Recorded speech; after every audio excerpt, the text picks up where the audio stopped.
Hello, everyone, and welcome to another edition of MormonStories podcast. I am your host for today, John DeLynn, and as always, I am so thrilled to have with me as co-host the one, the only, the wonderful, the brilliant, the funny, the talented Kara Burrell. Hey, Kara. Oh my gosh, John. Thank you. How are you feeling today? Amazing. We've had an amazing week. So happy to be here. It's been a good week or two on MormonStories podcast, I'm not going to lie. And Kara, you and Gerardo have both been a big part of it. I gave Gerardo the MVP trophy last night, though. He's been a killer part of the team. Yeah, we broke all MormonStories records last week. Really During Brad Wilcox week on MormonStories, we broke all records, like by an order of magnitude. So I don't want to say thank you, Brad Wilcox. But anyway, we are so excited for today's episode. Listen to me, dear listeners. Pay attention. Believe me now or believe me later. We have a really cool couple. So just as an intro, think Leah and Cody Young, think Donna Showalter. There are these epic MormonStories interviews that come along with individuals or couples where they're long, they're intense, but these people are thoughtful and they're funny and they're touching and heartfelt. I think that is what we're in for today. And what makes it maybe a tiny bit different is that this is a couple that kind of is in the younger millennial, kind of late Gen Z, early millennial kind of age group. And so that's kind of a dynamic that maybe we haven't had as much of, but similar to Jordan McKay, we have today on MormonStories podcast for one of those regular just sort of faith crisis journeys for a couple within Mormonism. We have Lizzy and Spencer Bean. Hey, guys. Hello. Hi, John. Hi, Kara. Hey, I'm like biting my tongue over here with all the fun commentary. Brad Wilcox week, is that going to be a national holiday now? It should be. Happy Brad Wilcox week, everybody. It should be. But sometimes we get complaints. It's like, John and Kara, all you do now is you interview like social media influencers. And we are not, with this couple, I have no idea if they do anything online or what they do. They probably do, but that's very not small niche. That's not why we're bringing them on. Like, this is just a cool Mormon couple that has a legitimate, compelling Mormon story. And so we're going to do it in 3 parts. We're going to interview Lizzy for part 1, kind of tell her kind of pre-marriage Mormon story. She's a convert to the church from Palmyra area. Parents are converts. Yeah. From the Palmyra area, but then she eventually comes to Utah and does the Mormon thing. Mm-hmm. It's going to be fascinating. Then for part 2, we're going to do Spencer's story. Again, Mormon story, thoughtful, Swedish connections, some Hans Matson connections, lots of cool stuff there. And then part 3 will be their marriage and, their eventual kind of faith journey as a married couple, and then where they end up today. Yeah. Any other teasers before I kind of begin that you guys think I should add? I have to admit, like, my brain went to that very Mormon-y phrase of like, well, we all are converted at some point now, aren't we? Even though I was born in a church, but no, I can't say anything else. It's very kind introduction, no pressure. Well, it's going to be great. Kara, do you want to add anything before we start? I just met them today. What are you talking about? I'm not like shifty eyes at you. I'm a fan of Lizzy. Lizzy and I have known each other for a while. A little bit, for a minute. There's our little foreshadowing moment. Moment. Keep listening for the rest of the story. So if any listeners out there have any affection for me whatsoever, you're going to have a whole heck of a lot of affection for Lizzy and Spencer, because Lizzy was a major influence on my personality a little bit growing up. So it's mutual. You'll hopefully, this will be something that you'll laugh, you'll cry, you'll have a better understanding of all things around the Mormon experience. So this is an episode for Never Mormons, ex-Mormons, anyone who wants to listen. I think you're really going to enjoy it. For everybody and anybody who wants to hear. And who knows, maybe there'll be some singing or some rapping breaking out. I can't make any guarantees, but I'm not saying there won't be. That's a girl who can't wait. Where's my light? And give me my microphone. Hair, makeup, wardrobe. Hair, makeup, wardrobe, please. Last looks.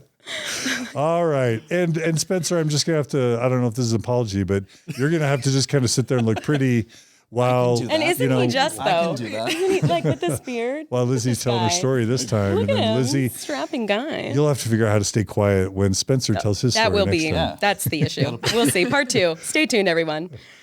All right. So without any further ado, this is Lizzie Bean's Mormon story, Yeah. part 1 of an epic story. It's me. So Lizzie, where does your Mormon story begin? I have a sense it's not with pioneer ancestry. Like No. My many of our- ancestry is very. I always joke because in Utah, that's a point of pride for a lot of people.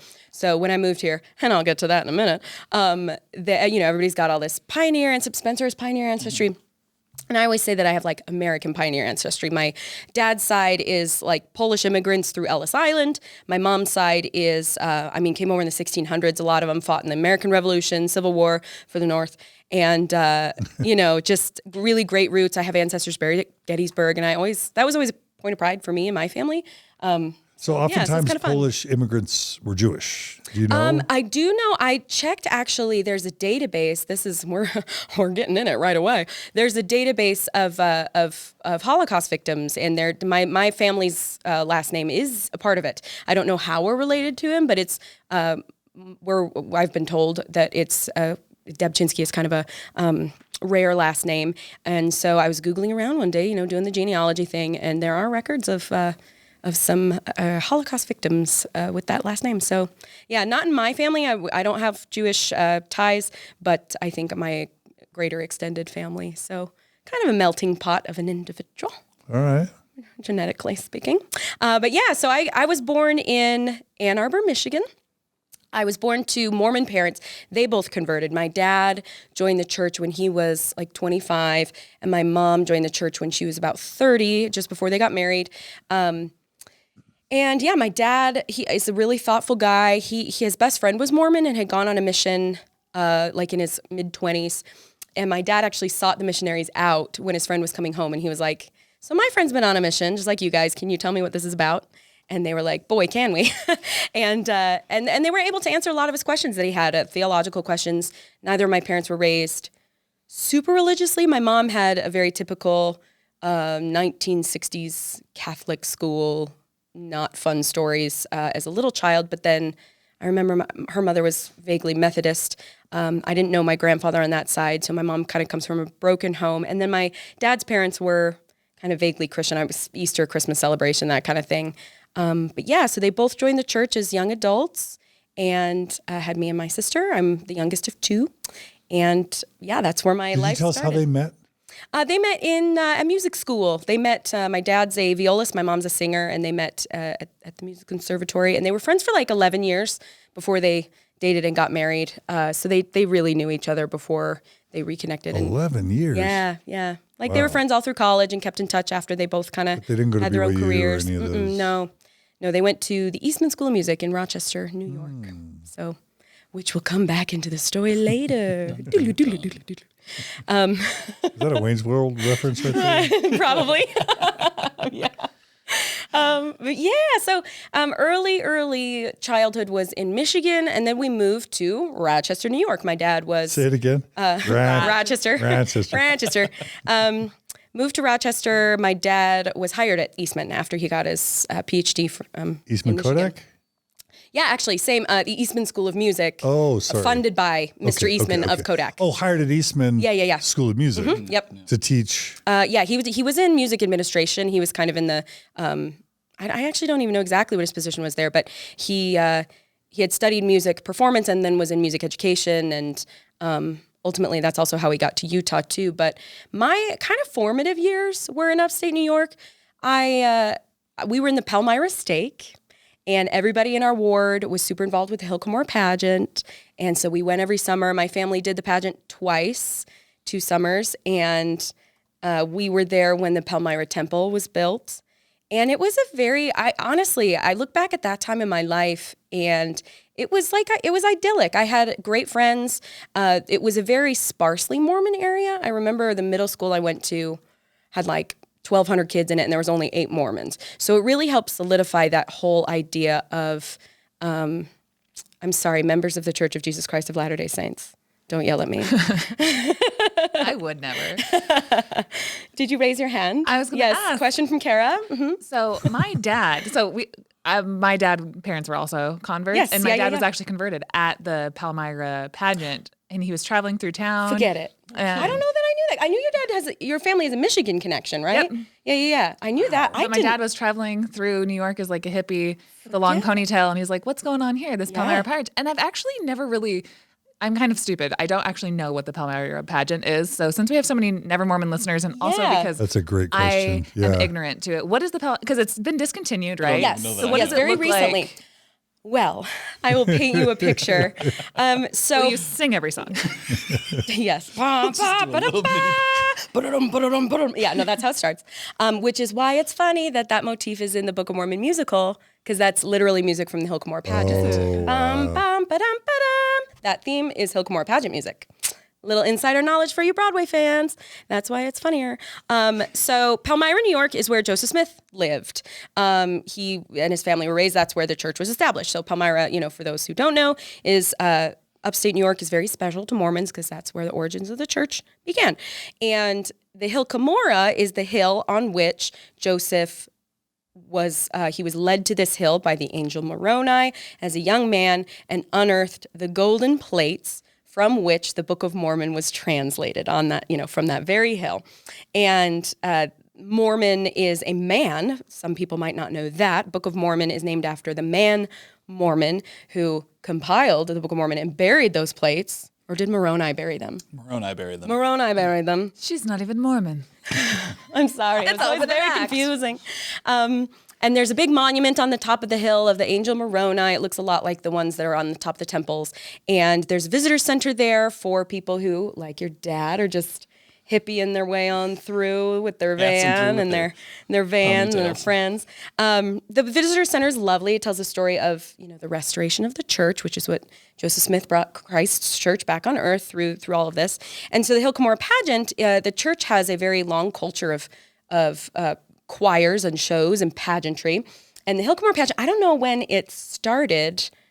I don't know the exact year.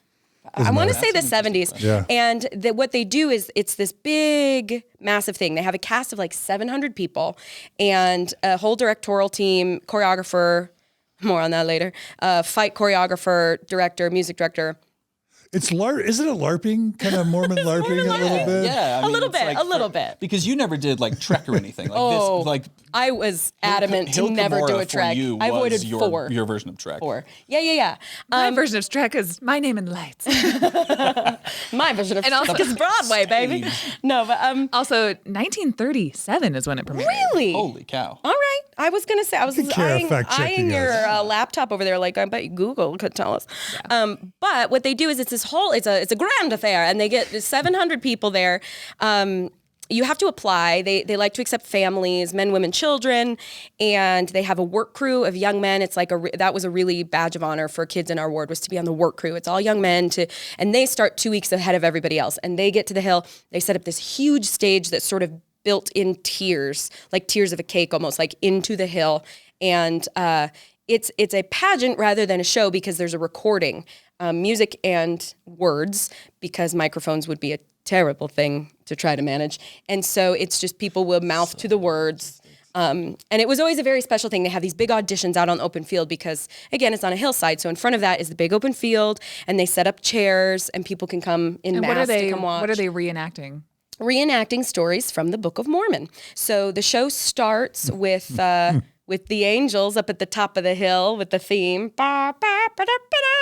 Very intense. I know, right? Dun, dun, dun, dun, dun, dun, dun, bum, bum. It's very epic. Like, it's very epic. And the whole cast walks through the audience, and you just feel part of it.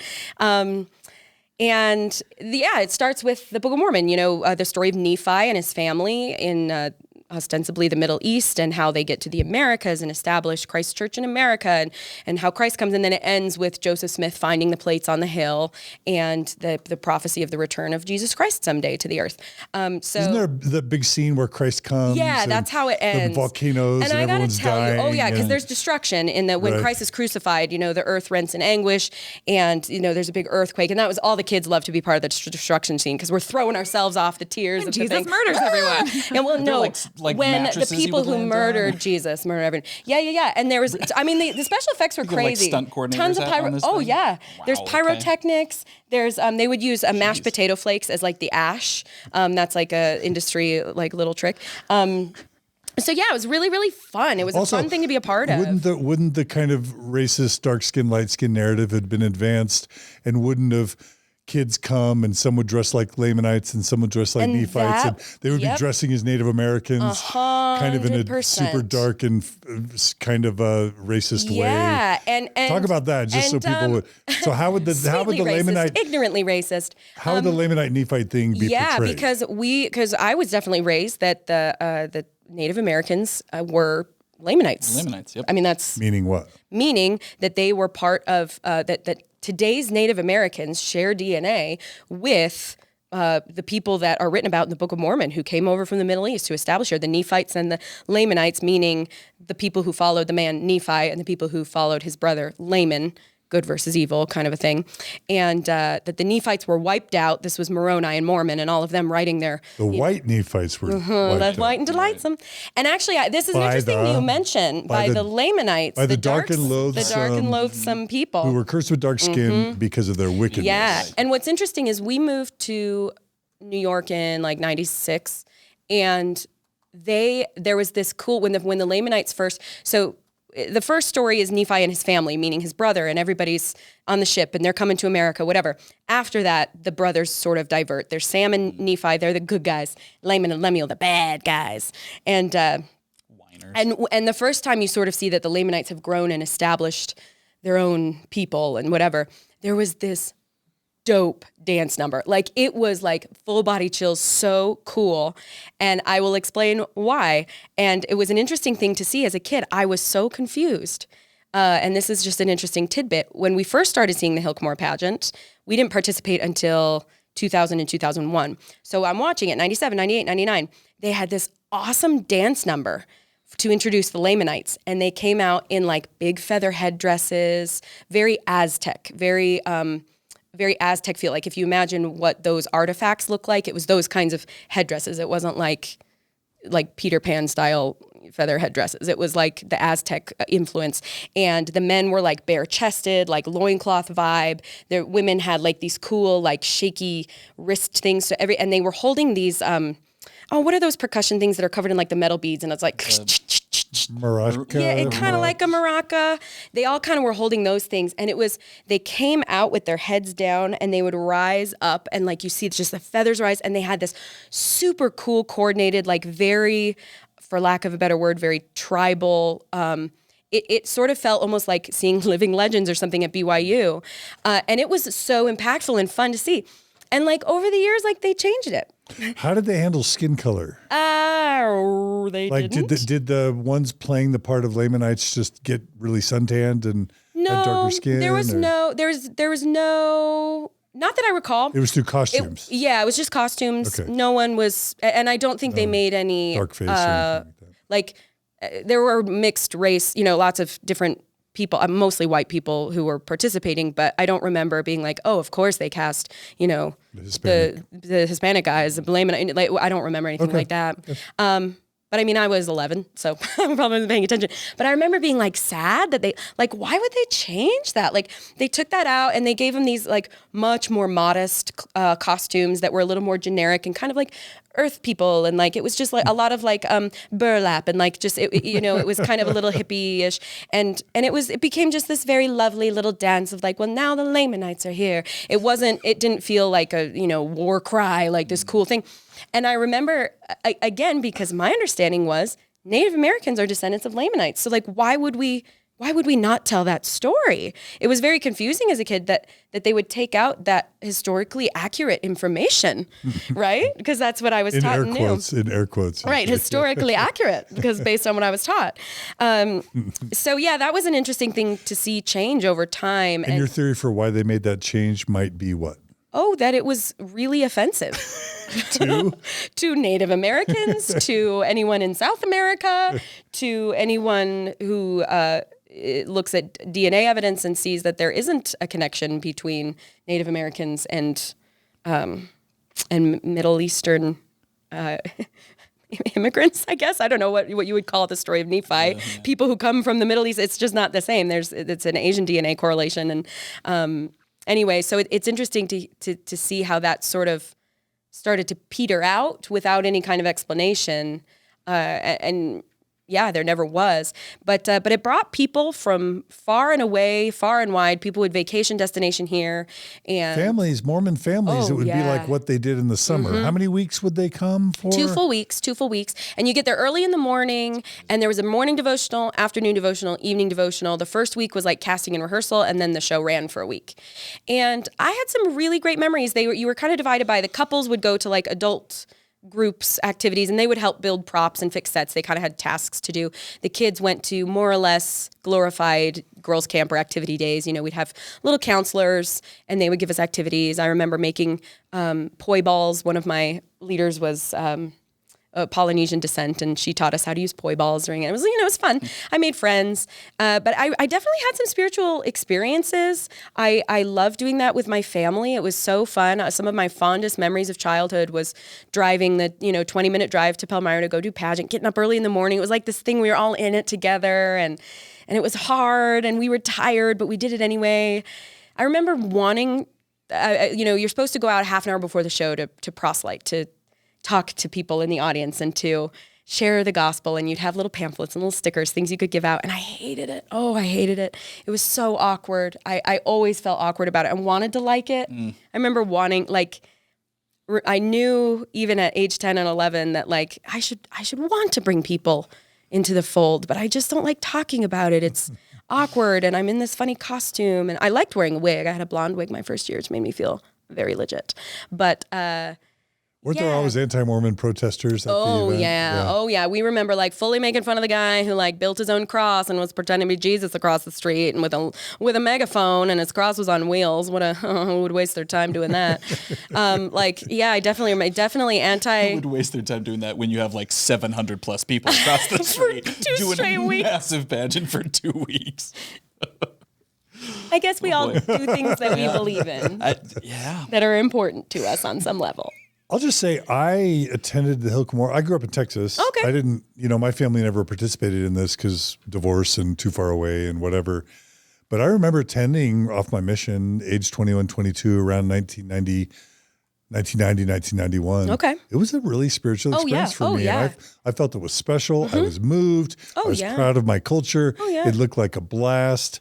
And I would just say this has been a really important part of Mormon culture for decades and decades that influenced a lot of people. And they have a Nauvoo pageant. And it's all gone now. But there's a Manti Utah pageant. And for some reason, they've retired it. I still don't know. I'm part of a Hill Cumorah pageant group on Facebook, just like alumni.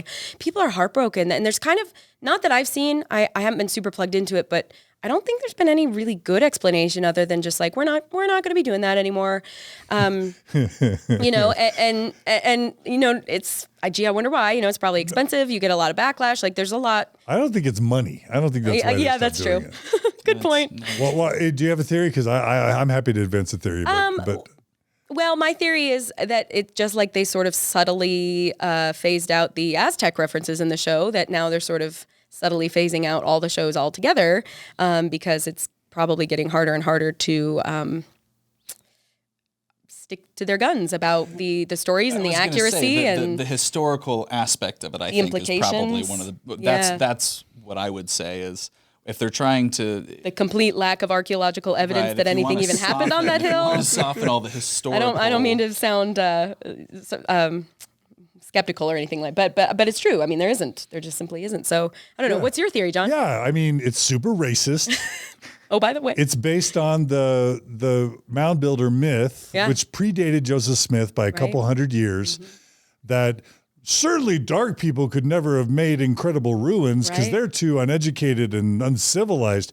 So there must have been a white race that built all these cool things and developed all this cool culture. And it must have been the dark people that killed them all off. That was not Joseph Smith's idea. He got that from the prevailing culture that pre-existed him by a couple hundred years. So he just kind of imports that into the Book of Mormon. So that's a problem. Paste. And then you've got white Mormons LARPing Native Americans. That's not a good look in 2022. And then, yeah, there's Nondescript nature people. They changed the costumes to like more nondescript nature people. Still. I know. Still. I'm just kidding.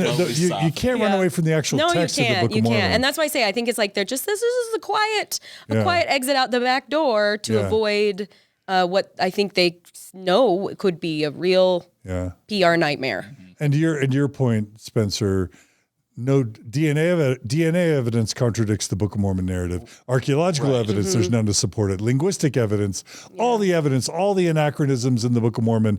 The last thing the Mormon Church wants in 2022 is people thinking about Book of Mormon historicity and the reality of the stories there. And then when you add to that, if you think about Mormon temples, guess what? All these temples the Mormon Church is building now, guess what they're leaving off?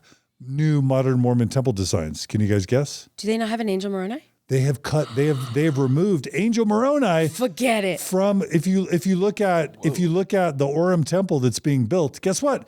No angel Moroni. The Mormon Church is backing away from Book of Mormon historicity because it's such a glaring problem. Or is it because of the earthquake knocked the one off the Salt Lake one, and they're like, no more of this. Too much reliability. Maybe both. Maybe both. We don't That's have interesting. statue insurance. I didn't know that. It falls on someone. Also, I just want to go on the record that I strongly disagree with the Provo temple remodel. I'm just saying for anyone listening, my opinion matters. I don't agree. Yeah. We got married in that temple. I like that it looks like a birthday cake. Yeah. Yeah. Well, and then the final thing is, just that the Mormon Church is moving away from even the narrative that the Book of Mormon was translated. Right. They're starting to use the narrative that it was revealed. It was a revelation, not a translation. So this is the church can't make abrupt changes. Nope. But over time, no, because if they did that, they'd have to admit. They'd have to admit that they knew, or they'd have to admit that they were wrong. Versus these soft changes, dovetailing changes that like, with we're just explanation. We're just softly gonna just update this word Remember here. the days of the Hale Pageant? Weren't those great days? Quaint, so quaint. It's too bad we don't do that anymore. I'm gonna propose a very faithful theory because I was looking at the Wikipedia thing and that it's ended right before COVID and is prophetic. Oh, yeah. They ended in 2019. What would they have done with COVID and all 700 people and distancing? It was an outdoor event. It was an outdoor event. Yeah. It wasn't New York. Let them have this one. Yeah, there you go. There you go. I mean, I will say, like, I cannot emphasize enough how special it was to live in that area at that time. It was President Hinckley, Gordon B. Hinckley was the prophet. The Palmyra Temple was going in. There was just such a buzz. Everybody in the ward was involved with the pageant. It really was bonding.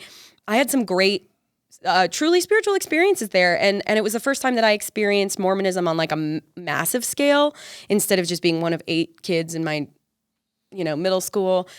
Just everybody banding together, working together, a commonality of intention and energy. That was, like I said, it was idyllic. It was fun. Yeah. I cannot, and especially like, knowing what I know now, I can look back and say, well, like, oh, there's some seriously racist issues in here, and there's some seriously historical inaccurate issues. But at the time when I believed that was truth, oh wow, like that was it. You're getting emotional. Oh no, it's just nostalgic. Yeah. It was just so nice. It was so fun. Yeah, just to be around like-minded people and worshiping the Lord and praying together and devotionals and it's like road shows and temple trips and Golden Green Balls and youth conferences like. Girls Camp times 10. Yeah, Mormonism has this amazing culture. Yeah. And this was a part of Mormonism's amazing culture. And it's kind of sad that it's all gone. Yeah. It makes sense why it's all gone, and it's super sad. Right. Absolutely. Yeah. Right. Yeah. I mean, and that also speaks to why there's a Mormon culture of people kind of generally being creative and musical. And, we sing, we dance, we do these things. Yeah. Lay people come together and put on their costumes and do this. And it's fun to see people get out of their comfort zone, but they do it together because it's for a good cause. And it's special. So. That was fun to be able to just kind of get some of that history down. Yeah. For generations to come, they can point to this episode to learn more about what the Hale I'm no expert, but we gave you broad strokes. All right. So, around that time, like I mentioned, the Palmyra Temple was going in, and that was one of the newer, smaller temples because there was a push during the late 90s and early 2000s to start building smaller scale temples that were a little less expensive so you could do more temples around the world at a smaller scale, and Palmyra was one of the places for that. And once again, they involved everyone. I remember my sister was in Young Women's, and young men, young women were clearing the forest. And it was so cool because like, we don't know exactly where Joseph went in to pray in the grove. So like, could we be putting the temple right where Joseph saw God the Father and Jesus Christ? Like, could it be? It was very special to be in that land and around that area where the church was revealed and restored. And I remember in primary, they had us write our name on one side of a little stone and like a little sentence about our testimony. And they used those stones to like pave the walkways around, and they pour the cement on top of the pavers. And it was just a neat thing to be a part of. My parents were really involved with the dedication of it. There was a little choir. My mom's, like I mentioned, they met at music school. My mom's a phenomenal singer, and she sang this beautiful solo during the dedication of the thing. I thought the little hankies were weird. You wave a little white handkerchief. The Hosanna shout. Hosanna shout. You see it, everybody kind of chants together. And I remember as a kid, like, what the? But it was Kara, fun. let's include the YouTube video of the Hosanna shout. Yeah, if you don't know what you're getting into, it kind of comes out of nowhere. I remember getting ready for that it's really exciting. Right. And I remember we had a little ticket and you had to have a white handkerchief. And I remember my mom was like, oh, we all have our white handkerchiefs. I'll have our white handkerchiefs. I was like, yeah, I had no idea what it's supposed to be used for. What is the Hosanna shout? What is it? Use a tissue. Sure. So after, I don't even... Because it's so meaningful. It is, yeah. After the end of a temple dedication, which is basically just a church meeting where the leaders speak and say a prayer to dedicate the building to the service of the Lord, essentially. Then at the end, everybody pulls out their white hanky and says, I think it's Hosanna, Hosanna, and then is it blessed to God and the Lamb. Yeah, we all Hosanna to God and the Lamb being Christ. And you all just kind of sit there. And I remember being a kid like, what? It's a tiny bit culty. It is. That was the first time as a kid that I was like, what? Because all my church meetings up to that point had just been anybody's church experience. You go to a big building, you sit, you listen, go to Sunday school, go home. So that was the first one of like, I don't like. So pause this interview, go to the description, click on the link it's just to the Hosanna shout, and you've got like the first presidency doing it. Right. I don't mean to mock it because it's our own tradition. That just is what it is. And it's just tradition, and you can tell that nobody's particularly enthusiastic about it. It's and we're all just like checking off this box. It's the thing I used to do with the Pele L in the temple. It's just what am I doing? It's just an antiquated thing that we haven't ever thought to reassess. Which, I'll be honest, I think I've only ever done the Hosanna shout. I've never done it. You've never done it? Forget it. Look at you, John. I did it live at the Timpanogos. You couldn't win Mormon bingo.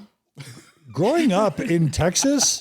There's your empty box. That's true, yeah. Growing up in Texas, the closest temple was Arizona. Holy cow. Yeah, there you go. So I didn't grow up in the massive temple building times. Yeah. And then I was a sketchy Mormon from my mission up. You sketchy sketch. This guy.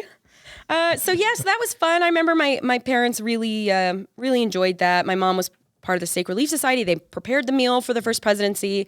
That felt very special to have, direct connection to the first presidency, that meaning the prophet and his two counselors, leader of the church and then the two vice leaders.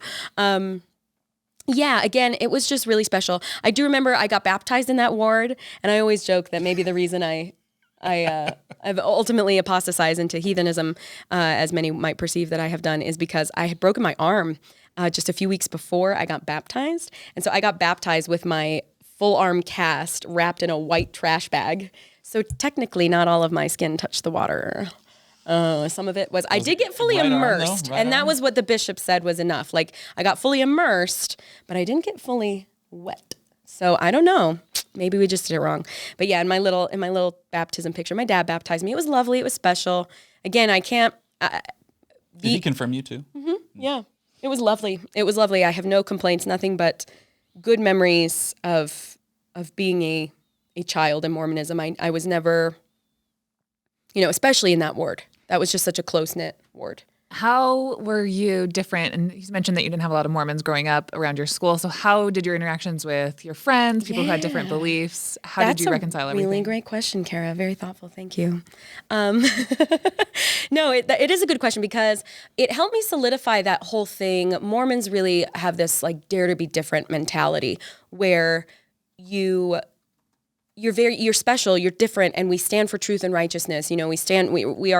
We are ambassadors for the Lord, right? And so that really helped solidify that because it was just a few of us. It was just a couple of us in the area, and 8 of us in the whole middle school who were Mormons. And so we really wore it with a badge of honor, and it really helped me decide that, like, yes, I'm a Mormon, I'm all in, I have to represent, I'm part of this little club and everyone's against us. That said, I had some interesting friends growing up. My best friend, her parents were both, one was, I think, a gynecologist, one was an OBGYN, and her dad performed abortions upon occasion. It was his job as a doctor.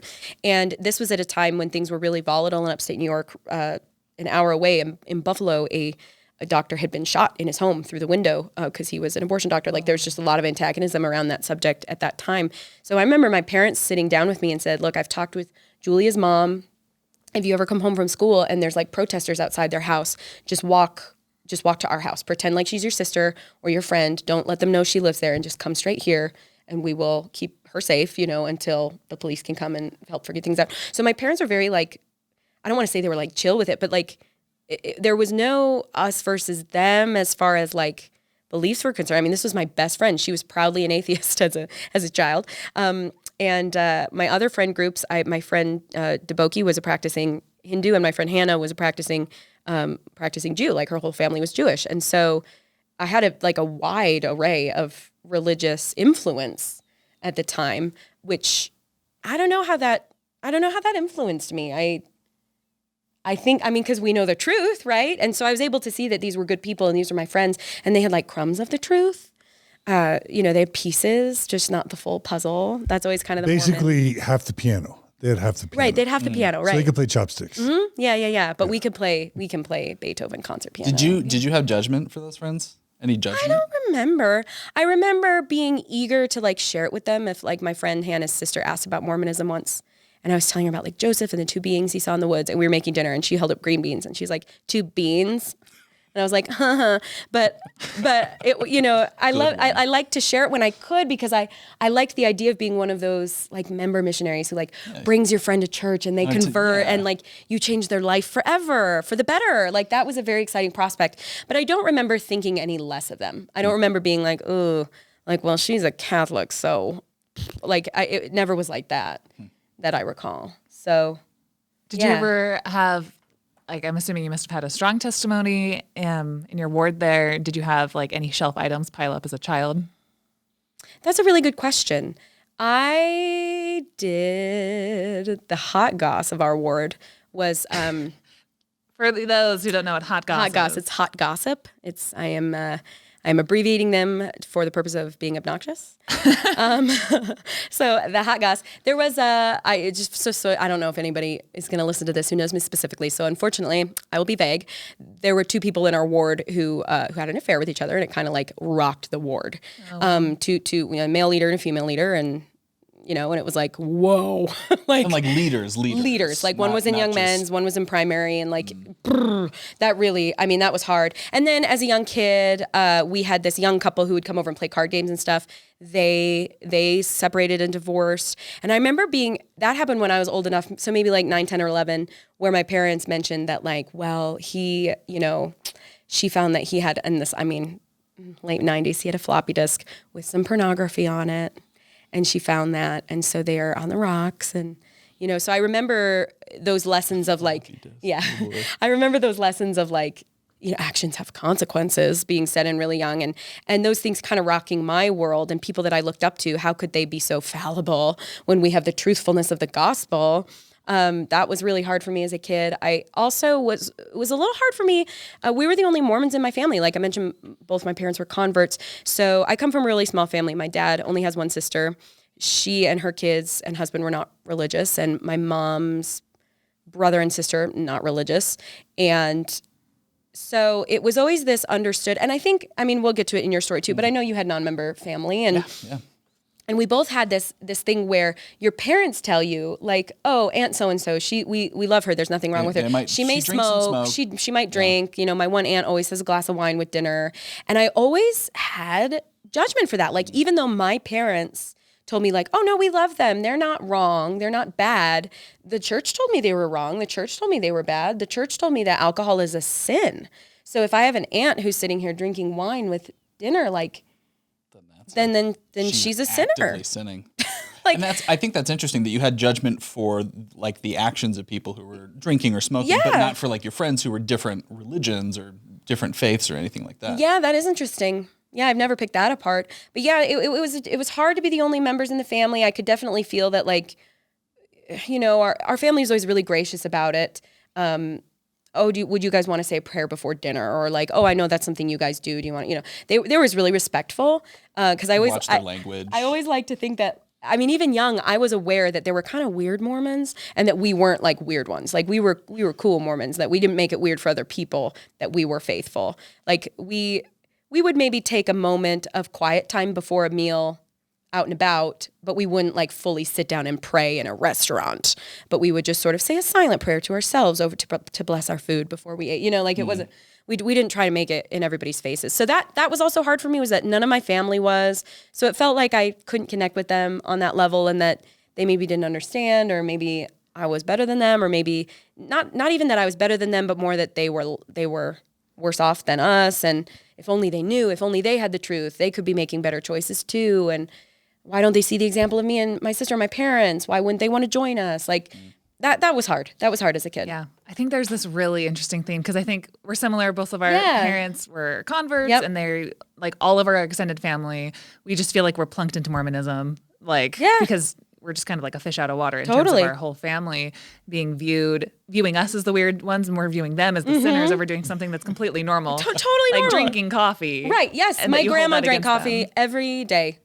Every time I saw her, she was always sipping a cup of coffee. And I always associated that with my grandma. And isn't it a weird just thing that Mormonism is so family centered about so many things, and that you can think less of a family member because of something. Because of coffee. Innocuous. Yeah. And my grandma was a faithful and practicing Methodist. I mean, she was a very religious person, and she and I actually exchanged a lot of emails in high school. By the time my family moved to Utah, she was still in New York, and she always said to me that she liked that like somebody was religious in the family. We would talk about the scriptures and stuff, and but she drank coffee. So I was like, well, she's close, but she's if only she would make that leap, Have all the keys on that keyboard. Right. So that was, it was hard, but it also sort of... That's a great metaphor. Doesn't have all the keys on the keyboard. Right. Or a few of the low notes, a few of the high notes. Right. A couple of those black keys in the middle. Some white keys. Ding. Yeah, that's that one. Maybe missing a note here and there. Totally. So it was, but it endeared my family to each other, my immediate family. We were like this little club of people who got it, So pros and cons, And then eventually your family made it out to Utah. Yep. And what was the impetus for that your family needed to move, besides probably a prayer where they're like, I think Kara Heineman, I think there's this girl that Lizzy should go meet. Other than that, tell me and I think there's this man in Utah that she needs to marry. No, so my dad, like I mentioned, worked at the Eastman School of Music, and BYU kind of headhunted him, a nice Mormon guy in music education for the fine arts school. He actually said no thank you, and another year or two, year and a half went by, and they offered him a job again. And they prayed about it, and they prayed harder, and it was like, you know what? They were really reluctant. My parents never wanted to move out west. They never wanted to leave the East. My dad's from New Jersey. My mom's from New York. All my family is New England and New York. None of my family, like I mentioned, were American pioneers. We came through, we lived in Pennsylvania and Delaware. We're like American colonists.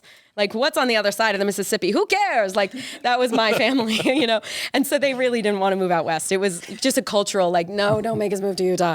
But they had some friends move out to Utah because of, church polls. And then they prayed about it and felt like going to BYU was the right thing to do. And that actually... we were all really excited about that. I was excited to have a clean slate. I was really sad to leave my friends, but it wasn't like, no, Mom, don't make me. Like, it was kind of fun, the prospect of, we had visited Utah once before, and it was a cool place. And I was 11, turning 12 when we moved, and I was excited by the idea of starting fresh. And what was cool too is my dad was in Young Men's in our New York ward, and he's always been so great with the young men. And they were all getting older and starting to apply to BYU. So we moved to Utah and soon saw a lot of those youth who were me and my sister's friends, who were my dad's Young Men's program. They would come hang out with us all the time in Utah now that we lived there. And it was just fun to see that come full circle. That's cool. Yeah, so many good friends who came through to BYU. So my dad was hired at BYU in music education. He's a great professor. He's a wonderful teacher. Did you already tell us your maiden name?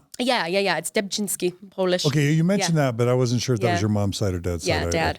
So you were raised and known as Lizzy Debczynski. Yeah. Lizzy Debczynski. Lizzy Dab is still Lizzy on Dab. my phone. Yeah, a lot of people call me Lizzy D, Lizzy Dab. Okay. I just it's like wanted this. to make sure. Like, okay, make sure the camera's on me, everybody. Okay, it's like Debczynski.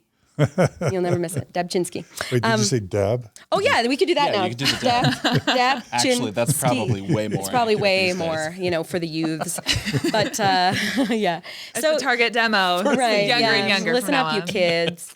No, but that's my dad's a great teacher. He soared at BYU. He loved it there. Working at his previous job was really taxing, and at BYU they gave him all the resources he needed. Everybody loved him. He got along with his colleagues so well, and the kids loved him because he was a different rhythm. He's this like fast talking East Coast guy, so he brought something different energetically to the faculty. What classes did he teach again? Music education. So he was teaching students who want to be orchestra teachers. He was teaching them how to go be orchestra teachers. Ooh, how to conduct? Yeah. And, Yep, exactly. How to play all the instruments, how to conduct, how to be a music teacher. Ooh, that's legit. Because BYU's, some don't know this, but BYU's music education program is like top notch. Oh, yeah. Both performance and pedagogy. Yeah. The music. It's like conservative. I mean, it's not Juilliard, but Right. Yeah, the music program's no slack. Like it's not like you're settling if you're going to BYU. Like it's competitive. Yeah. It is good. Again, because call it pageant culture, choir culture, whatever. Mormons are generally very creative. Everybody plays piano, harp, violin, whatever. Yeah. So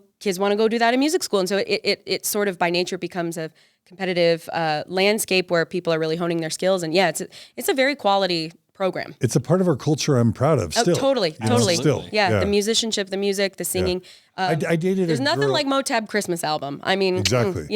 I dated a girl that played viola for Hey. like BYU's elite orchestra. And I got while I was at BYU, and I got a sense for how intense and competitive it is. those music programs are. Yeah. They're intense. So he was deeply ingrained into that, and it was awesome. I loved it because I was a musician. I started playing trombone at age 11 or whatever, and so I kept doing that into middle school and high school, into college, and I majored in music and got to hang around my dad all the time. It was just idyllic. It was so fun. Yeah, I'll run into people who have taken classes from Lizzy's dad, and they'll figure out the connection, and then I'll just get a deluge of Dr. compliments about Dr. Dab. Dr. and Dab's how your father-in-law? wonderful he was. Yeah. As a professor, and I never took his classes. Right.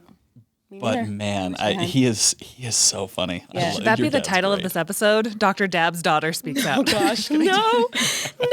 Everyone will be Because the like, church is still so precious to him, and I respect that, and but he like I mentioned, we always kind of prided ourselves on being like cool Mormons, not weird Mormons, and similarly, he was kind of a cooler professor. Like he always was that listening ear for his students, and his TAs always loved him, and he was always very patient, willing to talk to people, talk them through, and help them find their best fit within the music school, whether that was education, performance, or otherwise. And he was always, really patient when, if one of his female students would get married and want to change gears and have a baby, and he understood. He was never weird about any of that. Just really, he's a great teacher. He was always in it for the students. Yeah. Like he was not in it for the glory of teaching. Right. Or It was never about any what of a the good teacher he accolades. was. It really was like about the kids, and that I think really set him apart. Yeah.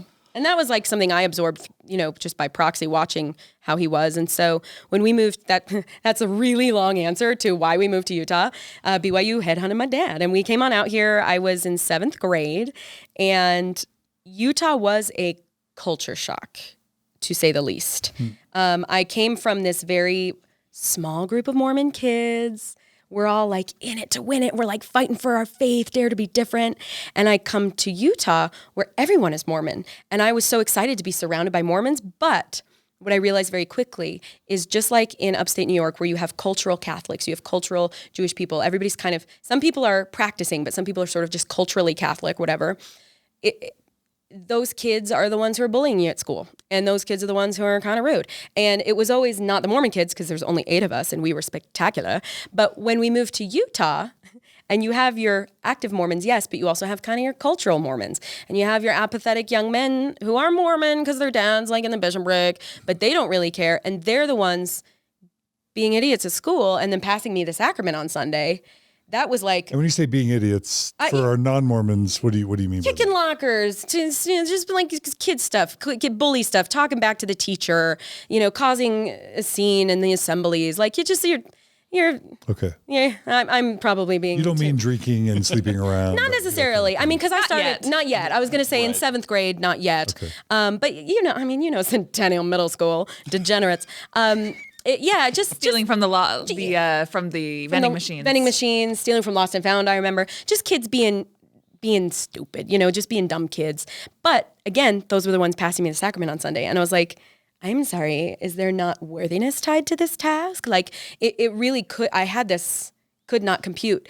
There was also this issue where I, as hilarious as I am, had just moved from upstate New York. People talk faster in the East Coast. People joke in very sarcastic ways on the East Coast. That like fast talking, hey, I'm walking here. I mean, that stereotype exists for a reason.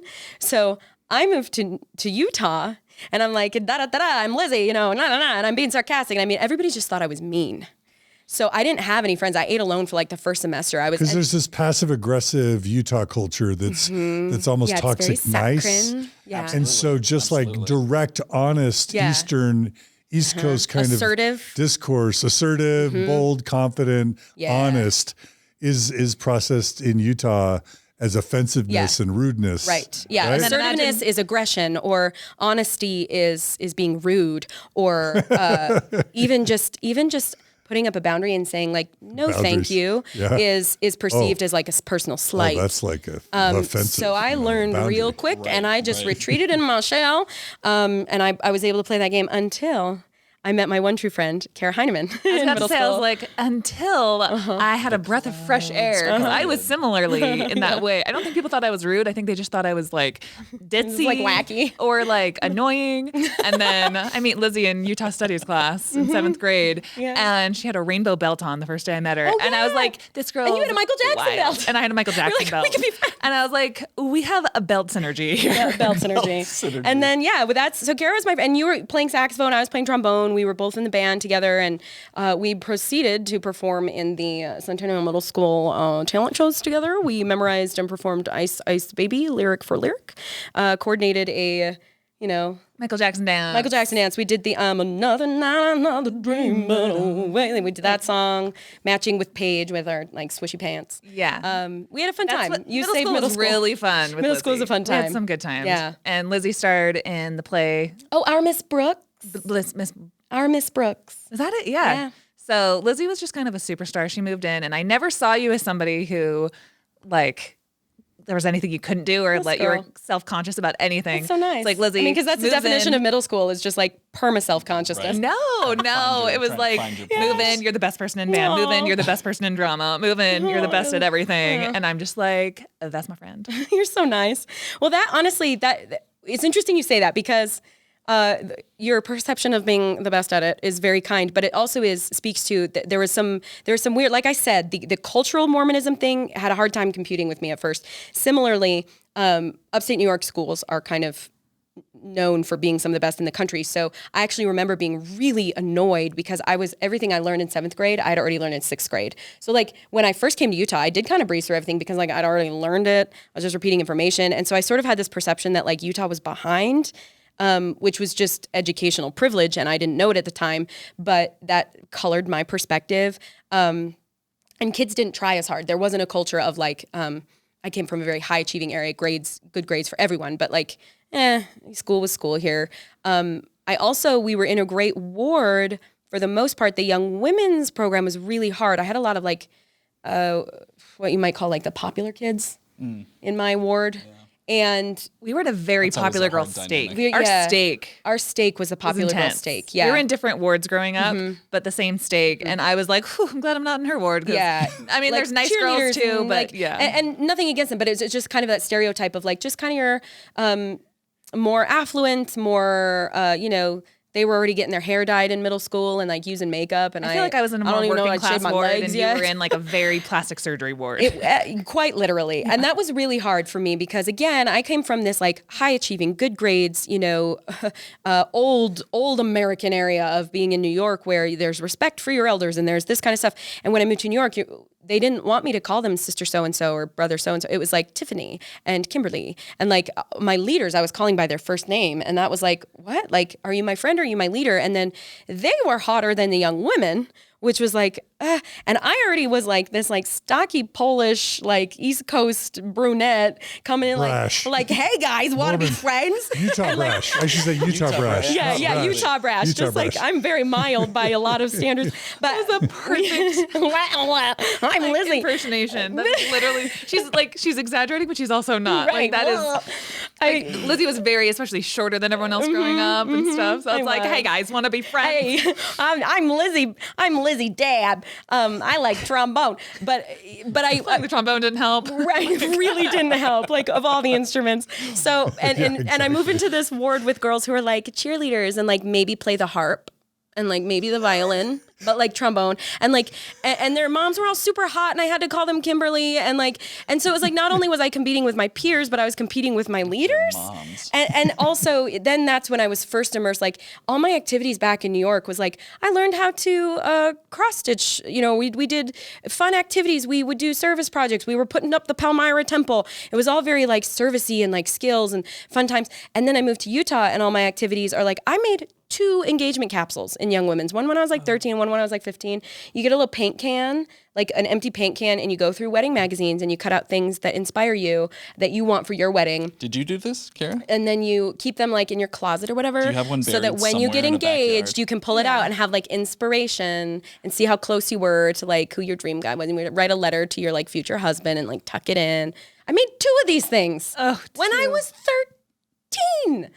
So, and I distinctly remember a lesson from one of our leaders about how she would always like get her kids bathed and in a fresh set of clothes before dad got home from work because it was just nice for him to like come home to a clean house and a clean, well-dressed family and see that everybody was happy. And I was like, huh? And I remember like, this is just the first time that I really saw that like Utah wife and mother emphasis for women that I did not get hit over the head with in New York. It was just kind of this culture. And yet, because I was such a go-getter and because I was who I am, like I would be like Maya made president and then Laurel president. I was in the stake youth I'm gonna thing. make the best dang engagement capsule. Yeah, and so all the leaders really liked that because I was like helpful and useful and interested and stepping up. So I kept getting these leadership roles over these girls who weren't my peers. I remember even my poor mom, she was called to be Young Women's president in this ward. Is the only calling she ever asked to be released from. And I believe she still has a lot of shame about it, which breaks my heart. Because what was weird about our ward is there's everything I was describing, but then we also had a few families who were kind of on harder times and their kids were really difficult. Like it just added this different dynamic where like you'd get a call from that one young woman at 4 a.m. because she found her way, kind of that typical, like, oh, she's on the other side of the tracks with her ne'er-do-well friends and you got to go pick her up. And like, so it was like this weird dichotomy of like, what is, and it was so hard. It's for always my on mom. the west side, right? Oh, right, yeah, on the west side of the tracks. Just get on over there. But yeah, my poor mom just was so overwhelmed. She couldn't handle these girls. She didn't know what they wanted. I didn't know what they wanted. I was one of them. And so she asked to be released. And I think she still has a lot of shame about it because you don't do that. When you get a job as a Mormon, you do your job until you are released from the job. Calling comes from God. Yeah, So- yeah, exactly. The calling comes from God through your leaders and says you're supposed to lead these women. And I remember it was so hard for me to watch it being hard for her. So, and then that also introduced my dad had this complex. Like he served in singles wards at BYU, and so at BYU, all the students make up their own ward, and they still need the leadership, which they'd call from local areas. And my dad was always counselors, and he'd make these self-deprecating comments about how like, oh, I'll never be bishop, like, which always. I was like, what? Like, why do you think that? Like, what makes you any different than any of these other guys? Like, just all these interesting cultural dynamics came into play. I hated the Utah accent, like for raw, like everyone in Utah, like it just cloyed. I hated it. Like, just Utah culturally, I think also because it was hard for me to blend in and make friends at first. I just got all this baggage about Utah and like, what is it about everyone being a member of the church here that creates this culture here of perfectionism and like simultaneous apathy? Like it just. Well, I was actually going to ask, like, as from someone who came from New York, did you view the culture as the Utah culture or the Mormon culture? Or were those lines blurred enough for you? Oh, they were couldn't super really blurred. Pick them apart. Okay, They were super blurred because Mormonism was. that makes sense. I mean, I don't know how it is now, but back in the early 2000s, that we were, we even in just high school, we would pray before a band concert. We would have a prayer before drama performances. We would Like that was integrated in school and seminary as well. Oh, this was hard for me because once again, I was like overachieverville USA, and I really wanted to take as many classes as I could. And because I was such a band kid, I was in jazz band, marching band, the orchestra, and symphonic band, which took up, marching band was after school, but that was 3 periods of my day. And so I needed to utilize all my remaining periods. We had 7 periods a day, as much as I could. And one of them was taken up by seminary, because in Utah, somehow it's so ingrained that you can get school credit or a break from school. I don't even think I got school credit to go attend seminary for 4th period. Right? And it was wasting my educational time, but I didn't have any other options. Senior year, they introduced early morning, and you bet I took that because I didn't want it wasting my school time. But I always hated that. For non-Mormons, this is worth mentioning. Non-Mormons, get ready for us to blow your mind. In all Utah schools, every single Utah public school throughout the entire state, the Mormon Church builds a seminary building on or adjacent to the school property and then incorporated into the daytime school curriculum, Mormon students are allowed to walk out of their high school building or middle school building, walk over to the seminary building and take religious instruction courses as a part of the public school day schedule. Yes. It's called Release Time Seminary, and it's a form of education if you're a believer, or indoctrination if you aren't a fan of the church, for an entire state worth of religious people. And by the way, I think Idaho and maybe Arizona also have this sort of arrangement. Yeah. And it's just this weird potential violation of separation of church and state. I even being a very, very faithful, I loved seminary. I did it well. I did all my homework. I memorized all the things. I got all the awards. I loved it. And yet it really bothered me that it was eating up school time. And outside of the Intermountain West, I wonder how many of the scripture mastery scriptures you could still rattle off. Only the ones that had songs. Yeah. Like if there was a song to it. You could, yeah. Genesis 39:9. Nevertheless, glory be to the Father, and I partook in. Yeah, that one I know. What is it? It's the one about, I couldn't tell you, I just know the song. Don't tell Brother Dixon.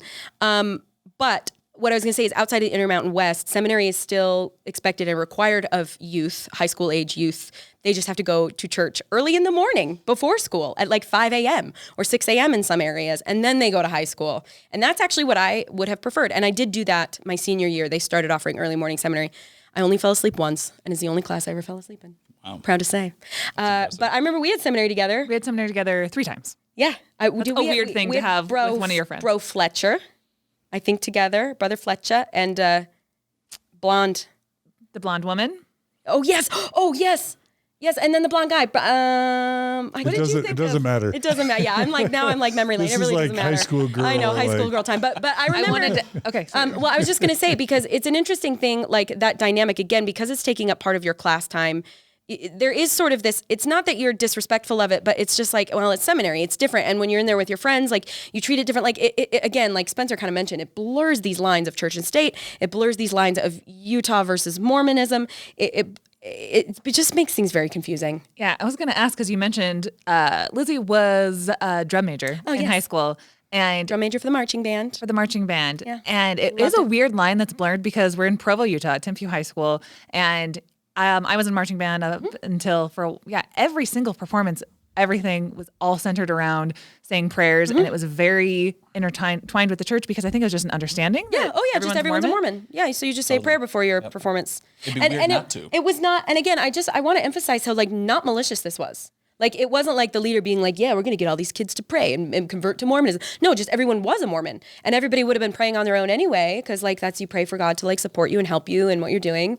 And it would have happened anyway. So we all just did it as an ensemble together before we all went on. Like it wasn't. It's a team building exercise. It's easy to look at that and be like, man, that's effed up. Like what? and like, yeah, it kind of is. But when everybody's the same religion, and what became insidious was never stopping to consider that a kid or two might not be. Right. Like, and no one ever stopped to think about that, because it was just a given.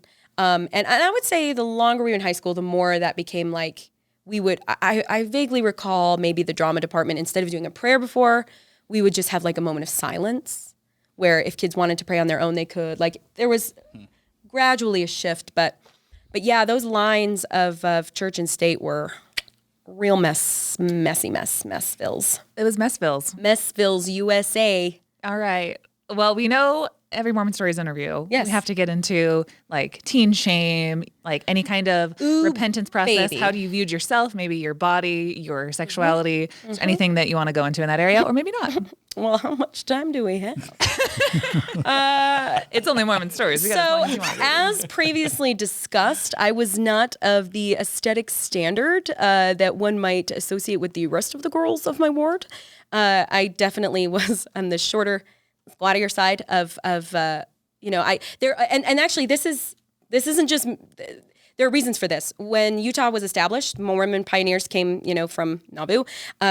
There was a huge influx of Mormon missionaries went out to England, to Scandinavia. There was a lot of English and Scandinavian converts and immigrants to Utah specifically. So there legitimately is this like tall, thin Scandinavian DNA that is pervasive here. I mean, that is a real thing. Versus like where I come from with the Polish people and the Italians, and like we're all just like working stock, right? So that was really hard in high school. That was really hard for me. I felt like I really didn't look like everybody. And I remember you and I talking as friends, like we don't fit that Utah, dad is an orthodontist, tan skin, blonde hair kind of aesthetic. Now I do. It's hard. Now I've weaseled my way in. Bait alert. But it there was an unspoken pressure to look better than I could, and I could never. As a result, I never really. I was very social. I sort of had friends in all the friend groups, some in student government, some in band, some in drama, some in, sports, whatever. I ran track for a while in high school. So like I was a very social kid. I had such this iffy middle school experience with trying to make friends until Kara came along, that in high school, I definitely remember making the choice that like, I'm going to be different. I'm going to make it. I definitely felt this need to not. I didn't want any kids to feel like I had felt. So like I would often seek out the kid in the lunchroom who was by themselves, and I would often, try and I felt that I was very non-threatening to do that because I wasn't like a Utah babe. Like I was just Lizzy and I could just be your friend. I was a really good kid by Mormon standards. I did not date until I was 16. I remember having a crush on a boy who also had a crush on me when I was 15, but it was like very explicit that like we could not date. I actually remember even back to 6th grade that happened, and I was like, sorry, Dan, Kelly, I can't date until I'm 16, even though we're only in 6th grade and it doesn't even matter. But I was I was very, very into the standards of the church, and I didn't drink in high school. I didn't try drugs in high school. I didn't have sex in high school. I don't know about you, but I wouldn't have even known where to get drugs or alcohol. I said that to my bishop if once. I had wanted to. Yeah. You don't even need to ask me this. I wouldn't even know who to ask. Like I don't even know who like the quote unquote bad kids are. Like you said, you had friends in all the friend groups. Apparently not. Or I just didn't know that they could have given me access to certain things. But yeah, I was a good kid. Were you big on For Strength of Youth pamphlet? Was that a big deal for you? And so for those who don't know, the church I don't know if they still do, but they had this kind of booklet for the youth, teenagers, called For Strength of Youth, and it had modesty standards, and don't watch R-rated movies, and don't listen to vulgar music, and just standards for living. And I was super into that. I was by the book on that. I was a hyper modest kid, and it was always hard for me because my proportions are such that like. This was the era where you wore like the undershirts with the low V's, and I always had to like pull that way up because I didn't. She developed early. Well, there you go. Yes, but I didn't. It was my job to make sure that I didn't give the boys impure thoughts, right? Oh, you really thought that? Oh yeah, wow. Not that it was entirely my job, but that I could certainly help, right? Yep. So I didn't ever want to be the reason somebody had a sinful thought, and actually, this helped because my mom relaxed on me going to Young Women's because I had such a great group of great Mormon kids. She knew I was doing band with these kids. She knew I was hanging out with these kids, and that like my good Mormon influences were there, that she was a little loosey-goosey with Young Women's because she knew I had a hard time with it, and our ward was cuckoo pants. So, those band kids are really sexually repressed and charged, though. Right. Like after a win, they just like want to mac out. I mean, not that I know of. I didn't kiss a boy until I was 16. That's actually a funny story about this guy over here. But yeah, I mean, it's an interesting thing you mentioned that. I will say that like I did feel a lot of shame about impure thoughts. I thought like God could read my mind. And if I was having any like sexy thoughts about boys, that like God would know.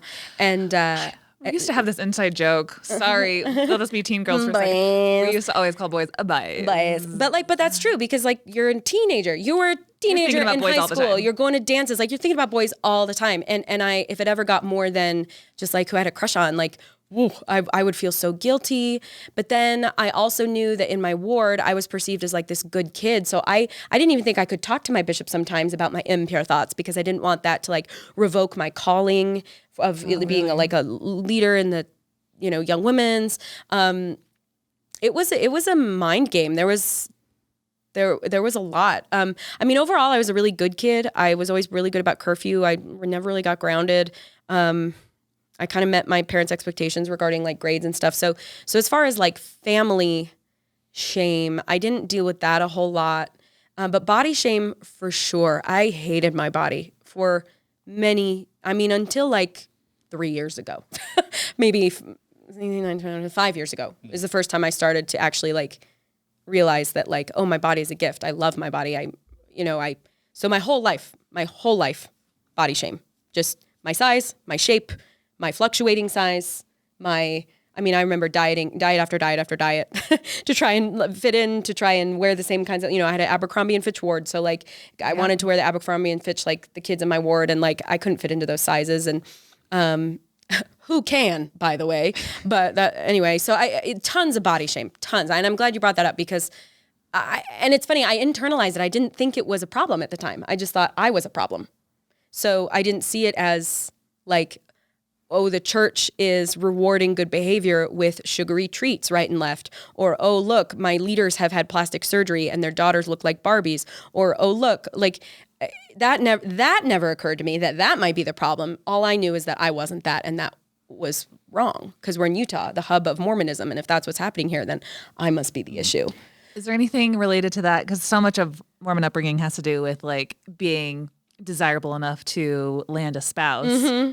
But not so desirable that you're giving them impure thoughts. Right.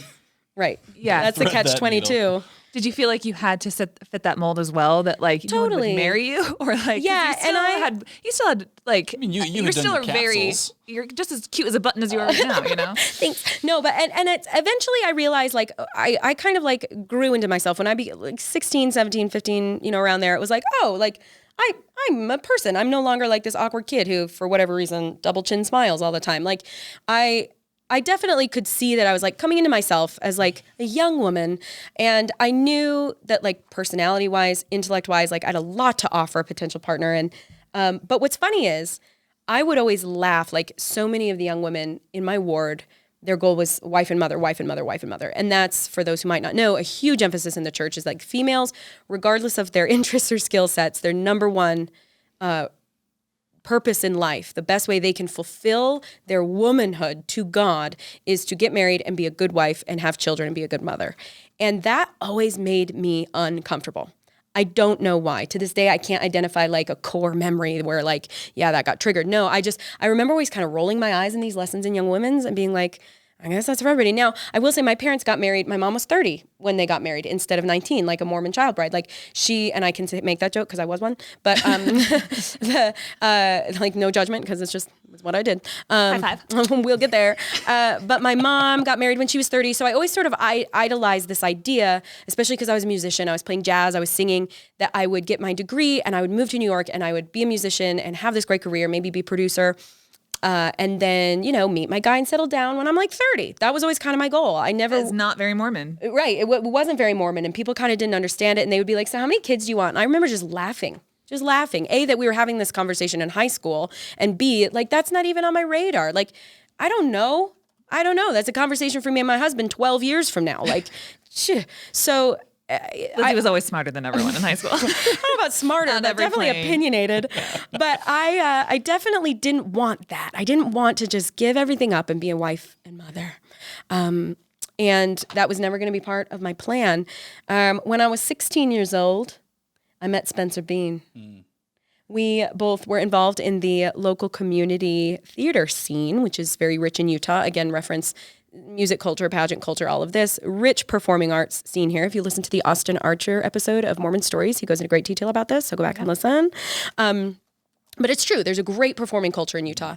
And Spencer participated in theater. Well, I'll let him tell that story in part 2 here. But he and I connected for the first time in the year of our Lord 2004 at the Hale Theater in Orem doing A Christmas Carol. And we don't really remember meeting on that one. He was young Scrooge and I was Martha Cratchit. I was still kind of a kid. We would have met, but we were the way they do it here is there's a cast that does it Monday, Wednesday, Friday nights, another cast, same show, Tuesday, Thursday, Saturday. So two people for every role. And he was in the different cast than me. And we just kind of don't remember interacting, which makes sense. You were a teenager and Spencer's a little bit older? Yeah, he's 3 years older than me. So he was like 17 and I was like 14. So it was like, I was still kind of hanging out with the kids. But the next year I was 15 turning 16. I just turned 16. We got cast as young Scrooge and Belle in the Christmas Past scene. And even though we were in opposite casts and he was dating my double at the time, my double was gone for the rehearsal where we blocked the kissing scene at the little peck of kiss at the end of. There? No, Your that's why I had to gone. do Was it. my double gone too? No, Andy was there because my sister was dating him and that was the whole thing. But we Drama. did, I know, right? forgot. Theater drama. But we did this rehearsal and Spencer was my first kiss because I was such a good kid. I hadn't kissed any boys yet. My first kiss was a rehearsal kiss for a play. Her mom was also in the show. Yeah, so she was there. mom saw She witnessed the whole thing. So did everybody else. It was, fun. but that's kind of how we met as teenagers. But Spencer lived in the next town over. I lived in Provo. He lived in Orem, for those of you who know Utah. And we were friends. We talked on MSN Messenger. We were, I that's know, right? old school. I know. I was an MSN girl. I mean, I had AOL, but we were MSN. And All of a sudden, I think you guys are old. I know, right? See, that's why just you were like dated right older there. Gen Z, and I'm like, are we though? I didn't get my first cell phone until I was a senior.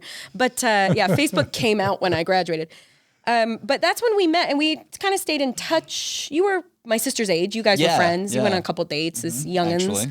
But that's where we met. And high school was again, I hate to say it, like it was a blast. It was idyllic. I'm really grateful looking back that I wasn't offered drugs or alcohol. I'm really grateful that I was not tempted by sinful things.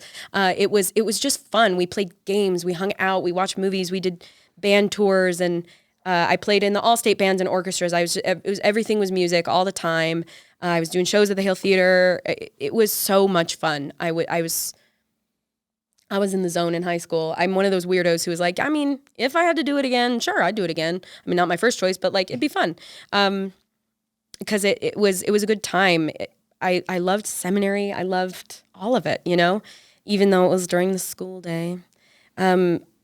So yeah, I never did do EFY. I will say I never did do a trek.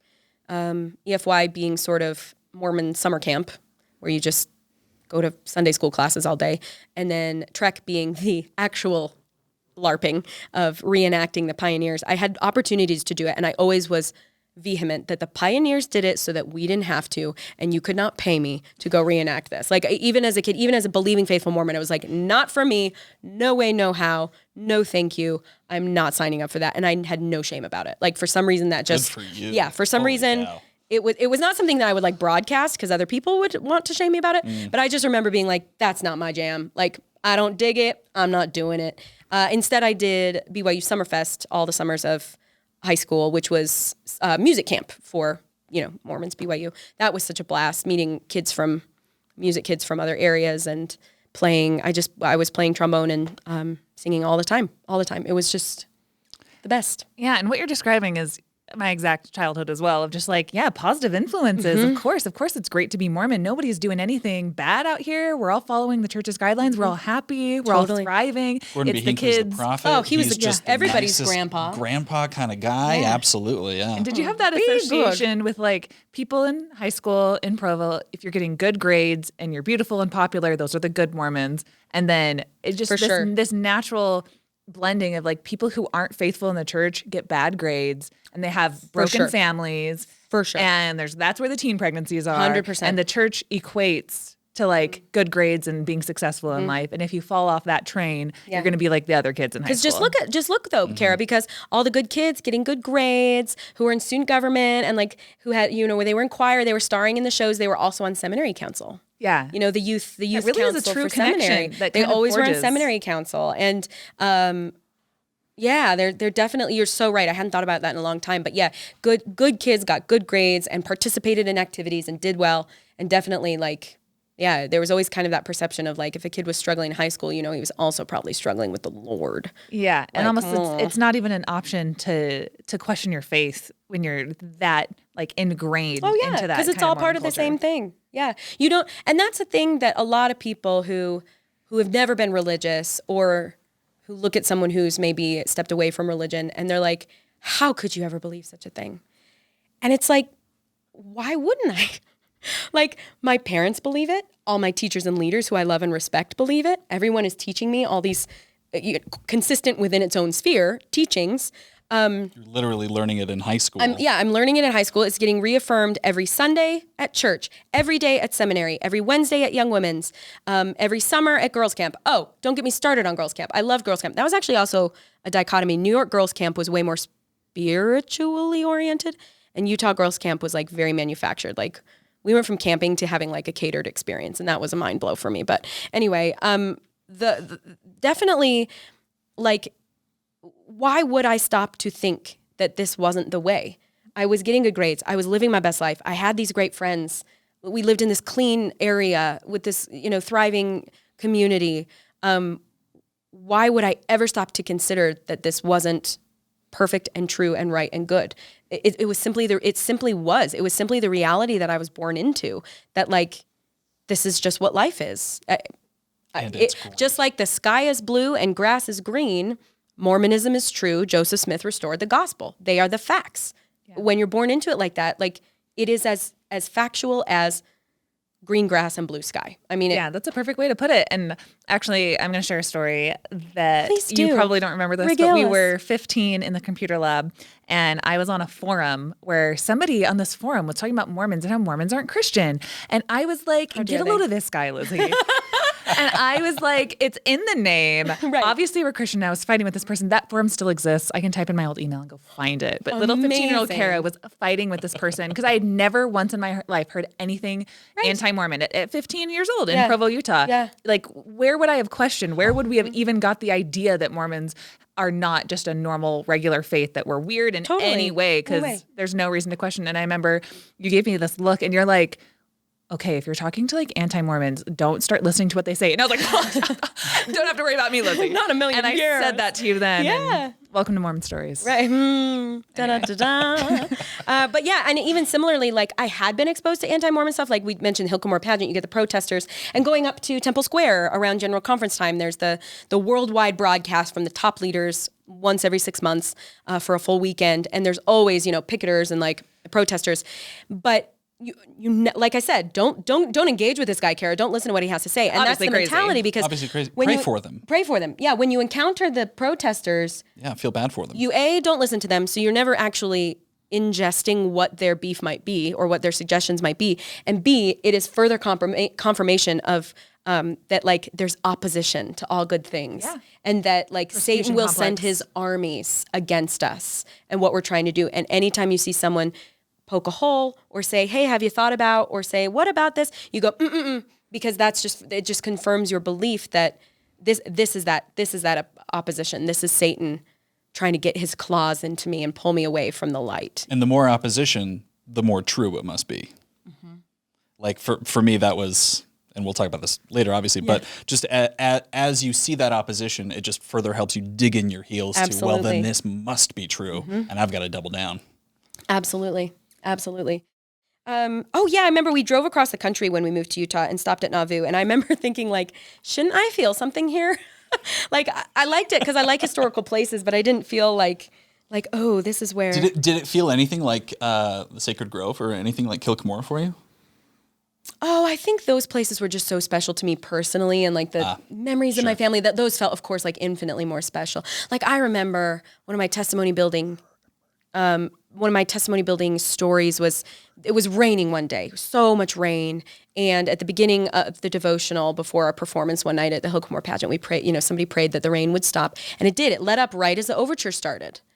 And the Hale Pageant ends, like I regaled you with the opening trumpets, but the way it ends is Joseph Smith, and he goes, soon he will be here. And he turns around and gestures to a, Christ figure suspended, an actor playing Christ. He's on this cool fly system, and he literally like flies down onto the stage, and the music's like bum, bum, bum, bum, them. It's this like triumphant thing. And I remember the rain started as the music started at the very end of the show. And we were all like, oh my gosh, like the Lord held back the rain so we could do our show. I mean, this was the Hale Cumorah pageant. So to be at Nauvoo was like, okay. like I've seen better. Church started right. Like, they moved to Nauvoo later. Nauvoo's a poser. Nice building. Right. But yeah, so that's high school. Something that never Mormons might find interesting, you know, like the best analogy I have, I mean, I guess every major world religion has its historic sites. Yes. So like Islam has, whether it's Saudi Arabia or Mecca, Medina, it's these holy sites that you pilgrimage to. Totally. And Palmyra and Nauvoo and maybe Independence, Missouri are the and Salt Lake City Temple Square are the holy sites of Mormonism that you pilgrimage to. Yeah. And it's a really big deal. It is. Yeah. And I do remember going to Carthage jail. Yeah. That's where Joseph Smith was killed. Yeah. And you can see, I mean, they have there, the original door is there. So the idea is that, you know, the early church leaders were so badly persecuted that they were thrown in jail. And while they were isolated in jail, the angry mob, again, Satan sending his armies against the righteous, came to kill Joseph Smith for no good reason other than he was spreading God's word. And the men had to hold the door closed. And while the mob was advancing and they shot through the door, you could see the hole in the door. I mean, that's pretty impactful. That's interesting. And regardless, religion aside, like a man died there from this hole in the door. I mean, again, I've always really appreciated history, so it was cool to see that. And I mean, I will say it gingerly, but it is true. And I'm an actor, I'm a performer, I do music. So like manufacturing emotion, that's why you put soundtracks to movies. That's a thing people do. And the church does that as well as anybody else. So I remember the Carthage jail, you know, they sing the song that John Taylor sang, A Poor Wayfaring Man of Grief. And they tell you the story of how Hiram died, Joseph Smith's brother, and that Joseph Smith was shot and fell out of the window. And I do remember feeling, that was very powerful. But yeah, even just that was probably the most powerful place of Nauvoo. Everything else was like, okay, just cool old town, I guess. Yeah. And growing up, I always knew you as a very, into performance. Like Lizzy was going to go somewhere. She was going to be somebody. I said, I want to move to New York and be a producer. Yeah. And that's why when I was a senior, I was drum major. I ended up going to BYU because my dad was a professor at BYU and I got like tuition benefits and my dad was a music teacher. I wanted to be in music. And I had always wanted to, it was fun. We were talking just before this about how sometimes it's, you know, you're kind of humble about things you don't need to be. I was a very talented trombone player. I was like first chair in All-State. I did really well. I worked really hard.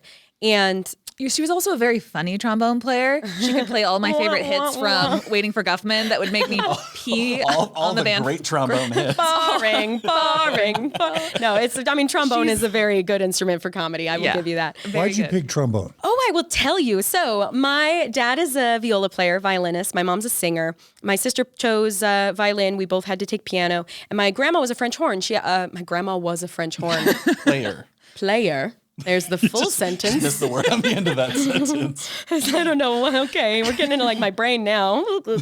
But she was the first female French horn player at the Eastman School of Music. That's a legacy, you know, in my family. And I always really liked brass instruments. And my dad being a music teacher, we had a bunch around the house. I tried clarinet. Could not make it go. I tried reed instruments, just no way.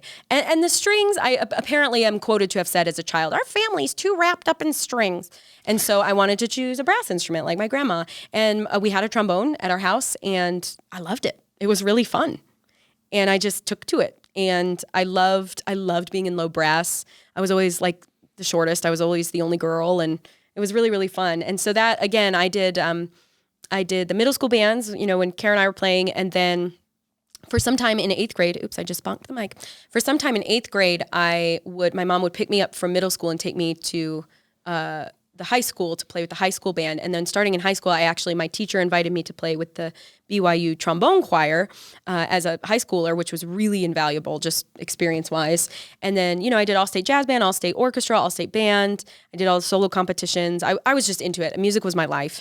And one of my biggest regrets in life is I had always planned as a high schooler to audition as a senior for like Juilliard and Eastman and Northwestern, Berkeley, North Texas. Berkeley in Boston, right? Berkeley yeah. School of Music. Berkeley School of Music. That's where Wayne Sermon went. Yeah. Just I would have loved. I was going to audition for. I kind of had a hunch I would go to BYU, but I wanted to audition for these other schools to give myself options and just to see if I could get in. And I didn't, because I was a little self-conscious about like the $100 application fee or $50 application fee for every school. And I kind of knew in my heart of hearts that I would probably just go to BYU anyway. And that was a mix of, I wanted to, I think, I knew it was going to be the least expensive for my parents who had offered to pay for college. It was just down the street. It made sense. My dad was there. There are a lot of really practical reasons to just go to BYU.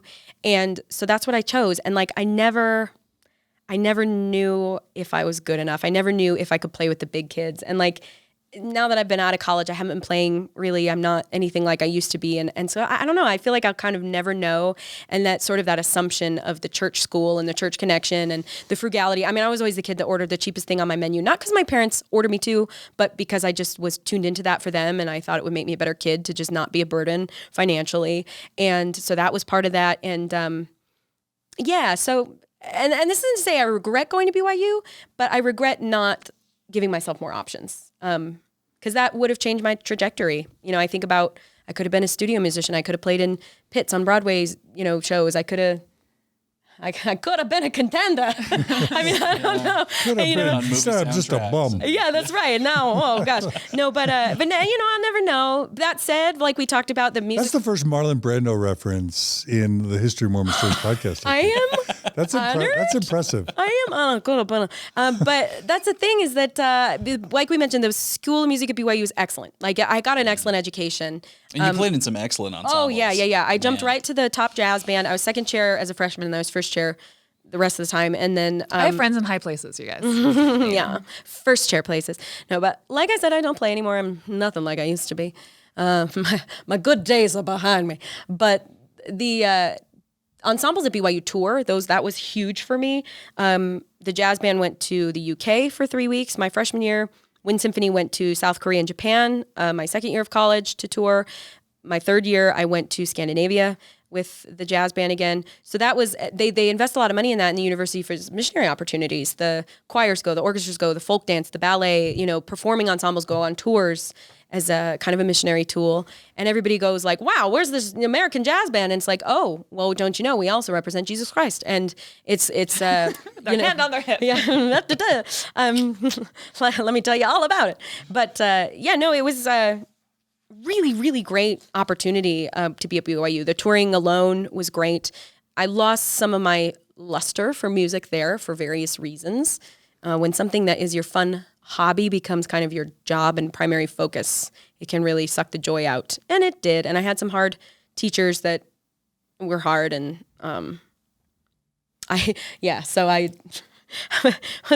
this is Mormon Stories, not Lizzy's therapy session. So we'll just dot. I don't really play trombone very much anymore. But I started studying more also musical theater in college, taking more voice lessons because of the theater influence around here. I was doing more and more of that. Like I mentioned, that's how we met. And I kept performing at the Hales and kept singing more and doing more. If I can ask a question, I don't mean to take it away from John or Kara. At what point did you realize that with trombone being a brass instrument, you could not play that in a church setting? That's as they call them, the shelf items. That was always really hard for me because I was, as I have freely admitted, I was really good. Yeah. I was very talented. And my dad could play in church. My mom could sing in church. Little Susie learning clarinet could squeak her way through I'm a Child of God, and somehow that brought the spirit. But I was a collegiate level brass player, and for some reason, for anybody who wasn't raised LDS, there is there's a rule that you can't play brass instruments in sacrament meetings in the primary congregational meeting. Is that like a church-wide rule, or is that just kind of you can't play percussion? There's no drums. Nope. There's no electric guitars. Nope. And, basically only piano and violin and viola. And occasionally woodwinds, like you get a flute. Maybe a harp or a cello kind of thing. Right. Yeah. Those are holy instruments. So every once in a while, you might have a stake president who would be a little more lenient. Yeah, sometimes bishops would. Maybe a trumpet for the Hallelujah get chorus their head out of their butts. But certainly no saxophones. Playing piano, yeah. But once I did actually play for Oh, this is a memory.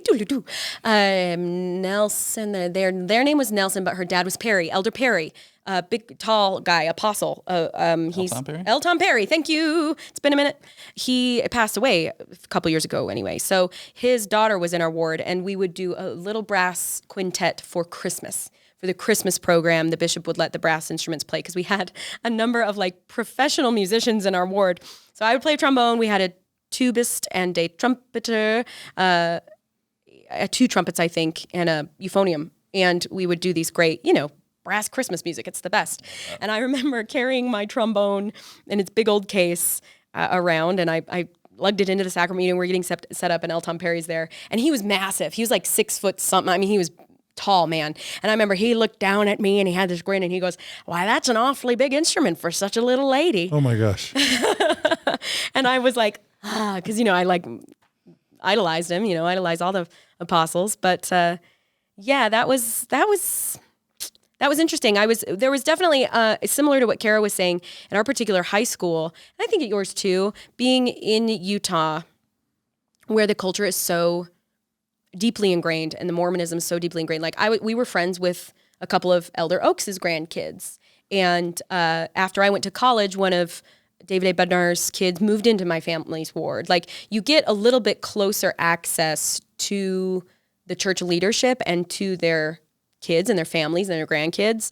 And that is also an interesting dynamic because all of a sudden it shatters that illusion that you have when you're living in New York, say, of this like untouchable church leadership that's like right hand to God and they're speaking for the Lord.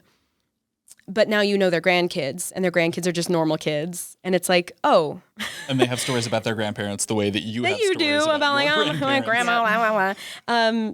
Yeah, it kind of puts that weird sheen on it of just like, well, and then that's where you start to have those Mormon explanations of like, well, I guess, people aren't perfect, but yeah, okay, well, so people aren't perfect, but the church is perfect and we have imperfect people running the church and that's okay because we're all just doing our best. So I guess, okay, it's okay. It's okay. And you just have to kind of make sense of that and justify that because you're constantly surrounded by it.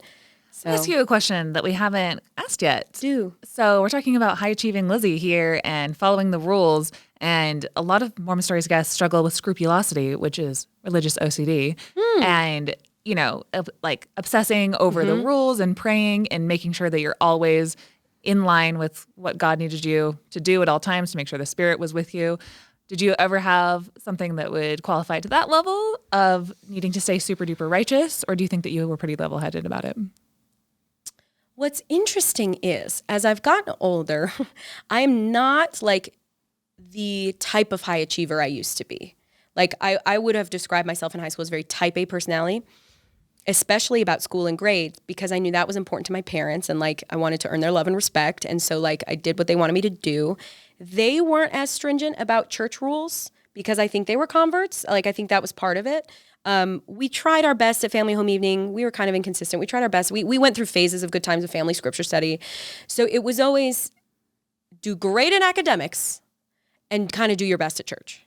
Was not that it's okay to slack off, but that I did not struggle with that scrupulosity. And that's an interesting thing I've never really had to think about or address because I always fell back on that, like, if you just open your scriptures and you read a verse, then technically I read my scriptures today, check the box, like on a long day. Like that, I was okay with that mentality.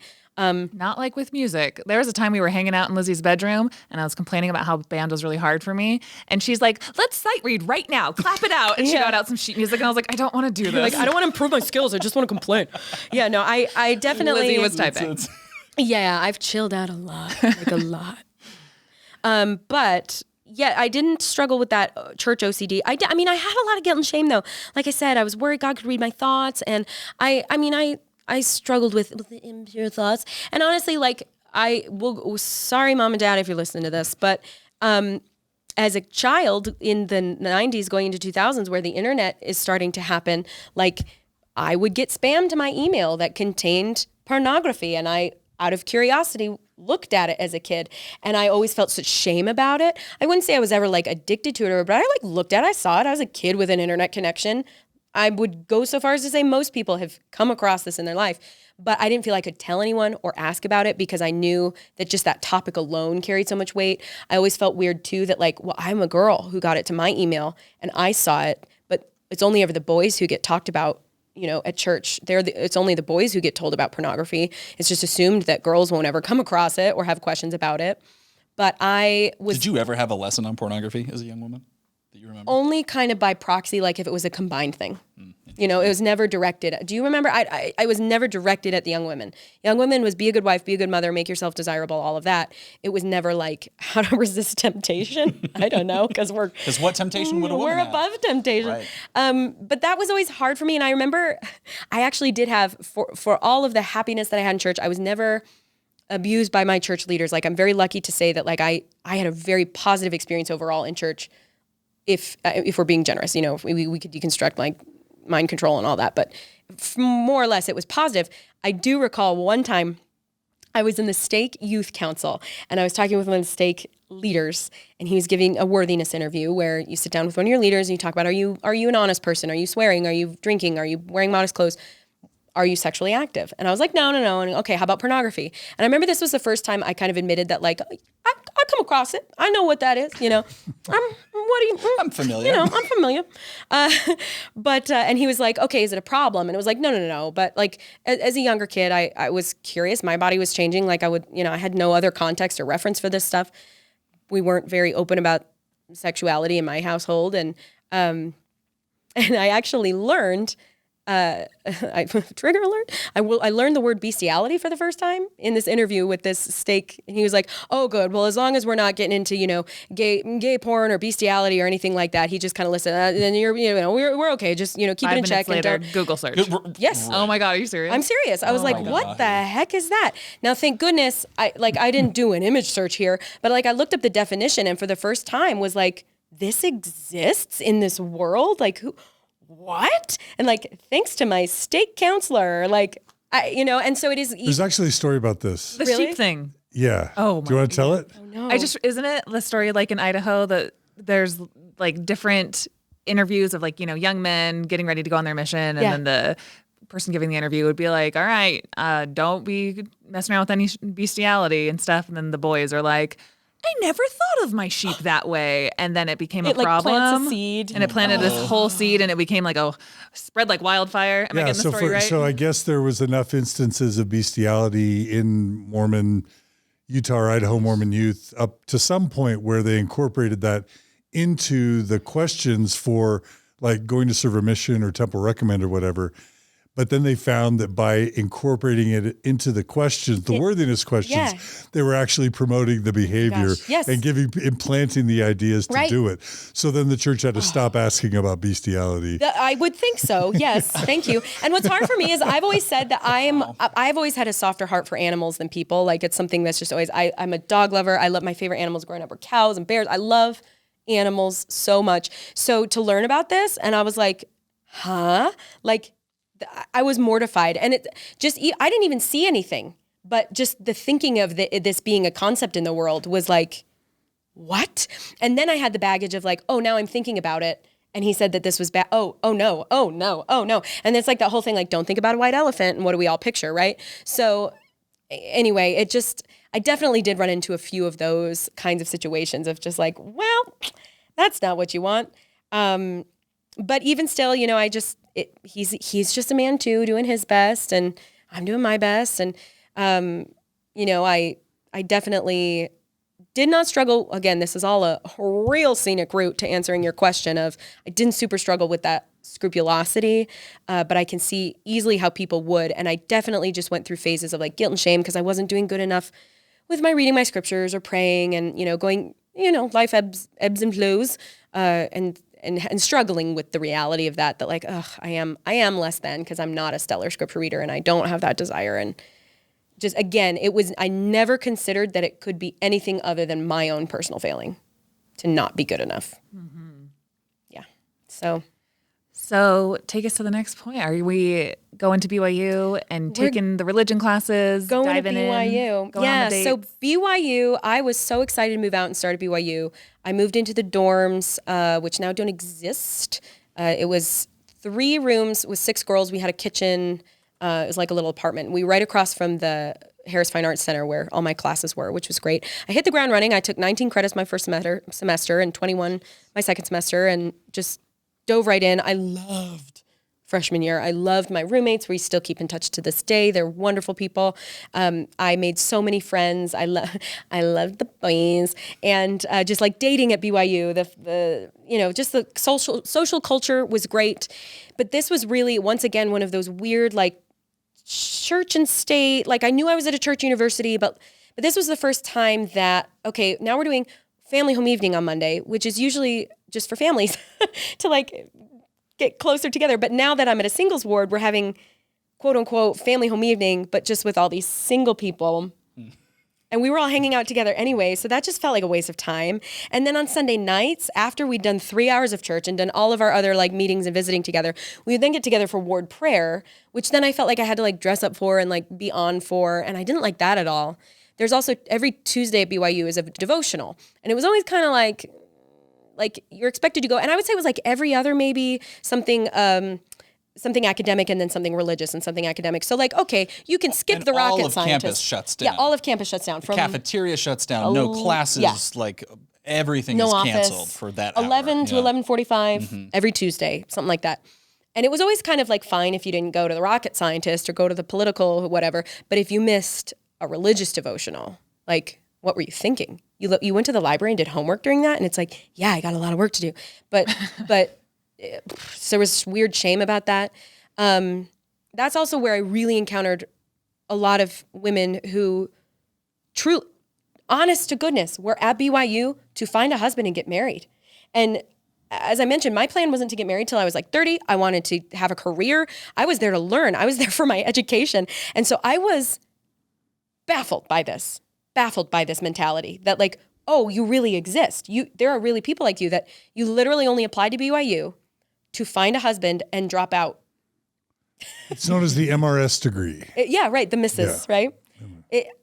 I thought that was, I clearly still cannot wrap my brain around that. Like you have this opportunity to get an education and you're going to, even our prophets teach to get an education. Women, go get a degree and better yourselves and be the best you can be. And yet, no, I just want a husband and have babies. I remember going to a class once and this woman had her baby in its little carrier. She was sitting outside the classroom. She brought her baby monitor with her and put the receiving end inside next to the professor and was listening to the class live in real time on her baby monitor out in the hall because her baby was fussing. Which, A, brilliant workaround, but B, what are we making women go through in order to like fulfill their calling as a wife and a mother? And it was really hard because I saw the pressure it put on the girls I was living with, my roommates, and you really do start to see, okay, we started college at 18, now we're 19. And I had friends who would get to be, heaven forbid, 21, 22, 23, who think they are old maids because they're not married yet. And I'm like, what? So this whole marriage culture was really weird for me. I also was in the fine arts department, which included the music, dance, theater, the theater kids.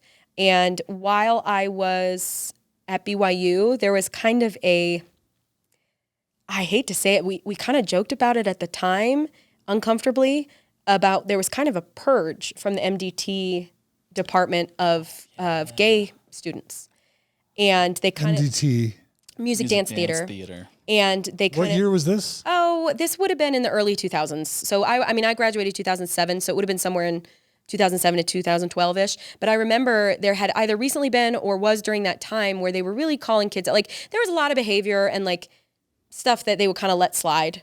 And there was a kind of a purge and all the sweet, wonderful people who were gay and in the MDT program who kind of got purged just went to become dance majors. I don't even think they kicked them out of the university, but it was just such this needless, I remember at the time, like they're not hurting anybody. Like this is crazy. And the honor code felt so tilted against women. I would see men walking into the honor code. So for those who don't know, BYU has an honor code you have to sign to attend. And you're basically signing a little contract that says like, I'm going to live by certain standards. I have curfew. I'm not going to have members of the opposite sex in my bedroom. I'm not going to drink alcohol. I'm not going to have sex. Like it's a morality agreement, essentially. And if they catch you, it also includes certain standards. Men are supposed to be clean shaven. I think that's changed now. Just there's shaving standards, but there was all tests at BYU went through the testing center. So there's one building on campus that was responsible for dispersing and running all tests for all departments. They would not let you in to take your test if your skirt is too short, if your beard is too scraggly, if your hair is too long for a man, if you're too low cut in the front for a woman. Like, you could not complete your education if some other random student perceived that your moral code was not up to snuff. I hated that. It was so subjective. I never had any run-ins with the honor code office because, again, type A personality. But I know people who did, and it wasn't okay. I know women who were sexually assaulted and put through the ringer with the honor code. That was not okay. And because it never touched me directly, I never had to grapple with it the way other people had to. It was just like, oh, that's really too bad. And I even remember thinking at the time, like, I'm glad I don't have to deal with that. I'm glad I'm not gay. I'm glad I'm not, just I was privileged in a lot of ways that some of these very crystal clear issues with church policy and culture and doctrine didn't touch me directly. But there was always these things in the back of my mind. I remember I used to teach young women, and I would teach them, like, if someone gives you a pizza, if you're starving, you're so hungry, someone orders a supreme pizza and brings it to your house, are you going to just not eat that pizza and starve because it has onions on it? Like, no, you'll take the onions off and you'll eat around the pizza, and maybe you'll develop a taste for onions later in life. Like, you never know. And that's kind of how I always described, like, church issues. Like, it's just a topping. You can take it off. Enjoy the rest. Enjoy what you like. That's a new metaphor. I'm not familiar with that metaphor. Yeah, I have really smart friends. Yeah. And honestly, like, what a great way to cope.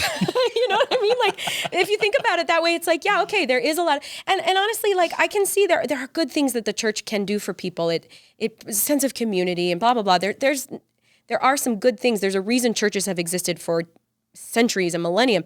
It's a community thing. But sometimes it's not just onions. Sometimes it's like rot, and it's not edible. It's not edible. You cannot pick it off because it's contaminated everything. The sauce has gone bad. The cheese has turned. I don't know. But that was kind of my perspective at BYU. Was like, just take off the onions of the issues of the church that I don't like. Maybe I'll figure it out. Like, just like focus, Lizzy. Get your degree. Get your hours in. Do the thing. Dating wasn't on my radar. I had dated a guy in high school that had gone on a mission.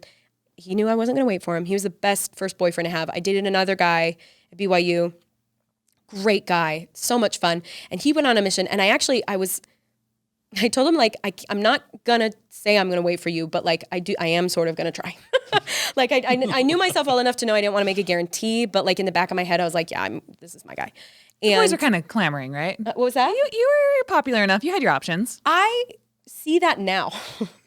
Honestly, at the time, I did not know that. Did you not have enough self-confidence? This was part of that weird body shame. Okay. It never occurred to me that I was desirable. Like, I knew I had a lot of friends. Right, Spencer? Right, audience? Yep. I didn't. So wait, Kara, honestly, as you were her friend, this is not something you would have thought about her? She was so talented, such a babe. Just like she mentioned the underdog stuff. A friend to so many people. Right now, she used to be. Right. Yeah. Like I said, my best days are behind me. Life's dealt me a hand, You're like RZA. You remind me of RZA. Yeah. I need. Lizzy never had hold my cigarette. I gotta go have a monologue. Like, whoa. No, but I really didn't. Like, it occurs to me now, and I remember even being surprised in high school that, like, oh, he's doing this because he has a crush on me. Oh no, what do I do? Like, it just never was on my radar. So, in college, it definitely was more where I realized, like, this is now the dating time. I can put myself out there, like, marriage, that's the whole thing. Even though it wasn't, like, my focus, it was fun. I liked it. But yeah, I don't know that they were clamoring. I don't know that they weren't. I don't know. I really can't tell you. I can tell you, when you were at Heritage Halls, that's where you lived freshman year. Yes. I remember I met your boyfriend that one night. And he had to peace out after 10, BYU rules or whatever. And he jumped off the balcony. And because he was a quirky fella. And I thought, if that's your one talent, you got better than this, Lizzy. You don't want jumping off the balcony, boy. Well, he went on a mission. So no, but I really, we had a very sweet love freshman year. He was a really nice guy. And that's again, part of like my Mormon story is that like I had nothing but respectful boyfriends who were like worthy to hold their priesthood power. And like, I really was, they set me up to have high expectations for how to be treated in my life. And I will thank them both every day for that. Like my two serious boyfriends really Let's get great. into that. That's super interesting Yeah. because similar to me, we both have what you're describing as a very positive experience in the church. Had no reason to doubt it. Had nothing Not but even a positive little bit. experiences. I thought, yeah, of course, stay chaste. Don't have sex till marriage. Don't be involved in drugs. People who do that are losers. Everything just pointed to this is the right path, and not only just right, it's true. Yep. And like all of that, just kind of not in a quite like nefarious way, but it doesn't really give you the option of choosing anything else or knowing anything different. Right. And so we get people on the podcast, you get so many people who have such negative experiences. Hello, this is MormonStories. And we're talking so many people who are abused in one way or another. They see the systemic abuse. Their experiences in Mormonism were, holding them back because they're a woman or because they were LGBTQ or because of their race. And we are very privileged that we had families and support and a culture. Friends and boyfriends who all were just part of that glistening exterior. Yeah. And the fact that like Mormonism to me, it meant that men respected their priesthood and that meant something And to respected them. women for and that respected matter. women. At least the way the church said to do. Yeah. Like I didn't have a negative, even when I was doubting my testimony, and I'm sure we'll get into that later, it's like, I can't fault a lot of the things that made somebody a good Mormon person were all really positive experiences. Totally. And it takes a long time to really dissect what's good and true versus like, that's just a coincidence. Right, yeah. Like, because it's really easy to say like, I am who I am because I was raised a Mormon. There's a lot of truth to that statement. So in a lot of ways, I'm really like grateful for how I was raised. It really empowered me to succeed because that was the expectation. It empowered me to be kind and be of service and embody certain ideals that are excellent. I also have a personality that took naturally to those things. So that's convenient. I also had a family that sort of culturally upheld those ideals. I think that's why I didn't super understand, because the rest of my family members, my cousins and everything, like they were all great people. They all went to college. Like they're good people, but they're not Mormons. But it was like, so this kind of culture, like clearly my parents were raised in families that valued these things. And we just took it to the next level, I guess, with the church. But yeah, you're absolutely right. Like you don't stop to question it, and it's not even that you have high expectations of yourself or of a boyfriend or of people in your life. It just simply is what it is, that high expectation is the bar. Like, like you eat a nutritious breakfast and have quality people in your life. Like that's just like how it is. And it's an interesting thing, and like there's foreshadowing, but as I started to doubt my testimonies, I started to learn things, and as I started to hear the experiences of other people, we had a family member who got really into and involved with Sam Young, thank you, and the issues with children and one-on-one interviews in the church and this kind of stuff, and he really opened our eyes to that. Like that really just was an issue that hooked him, and for the first time in my life, I was like, oh gosh, not everyone's experience was like mine. Not that I wasn't ignorant enough to think that everybody's experience was the same, but it wasn't systemic, for instance. It wasn't, but I didn't know, the kind of the dark side of the underbelly of things was what it was. And it's really hard to hear that at first when you start hearing stories of how people didn't have a good experience in church, or how people might have experienced abuse because of the church or been put in positions of power when they shouldn't have. Like, you start to think, and then pieces start to click, and you go, well, of course, because you have an unvetted, you don't do background checks on bishops. The Lord just chooses who he wants to lead this congregation. And now this man, if he's a predator of any kind, is in the position of power over vulnerable youths. Like when you actually step back and look at the puzzle pieces individually, that's when you start to go, oh dear, like, oh no. Because the picture put together, and when you're looking at it from a distance, it's like one of those pixel, what's the Seurat painting, where if you're standing back, you see this beautiful painting of people on the field sitting by the river. But if you get up really close, you see that it's all just made up of dots. And each dot on its own isn't all that remarkable. Same thing with the church. When you look at the one puzzle piece of like, unbackground check, unvetted men in positions of power over vulnerable people. Just given a handbook and nothing more. That in the wrong hands is not going to be a great puzzle piece. Thank goodness I was in wards where it was in the right hands. At least as far as I was concerned. I don't even know if the bishops in my ward had any issues with any other youth, young men, young women. So anyway, I'm getting a little tangenty. I have a tendency to do that, and I apologize for it. But all of this to say that like my BYU, especially freshman experience, was happy. It was empowering. It was uplifting. I had great friends, great people, great boyfriend. I was in the jazz band. I was in like 5 ensembles.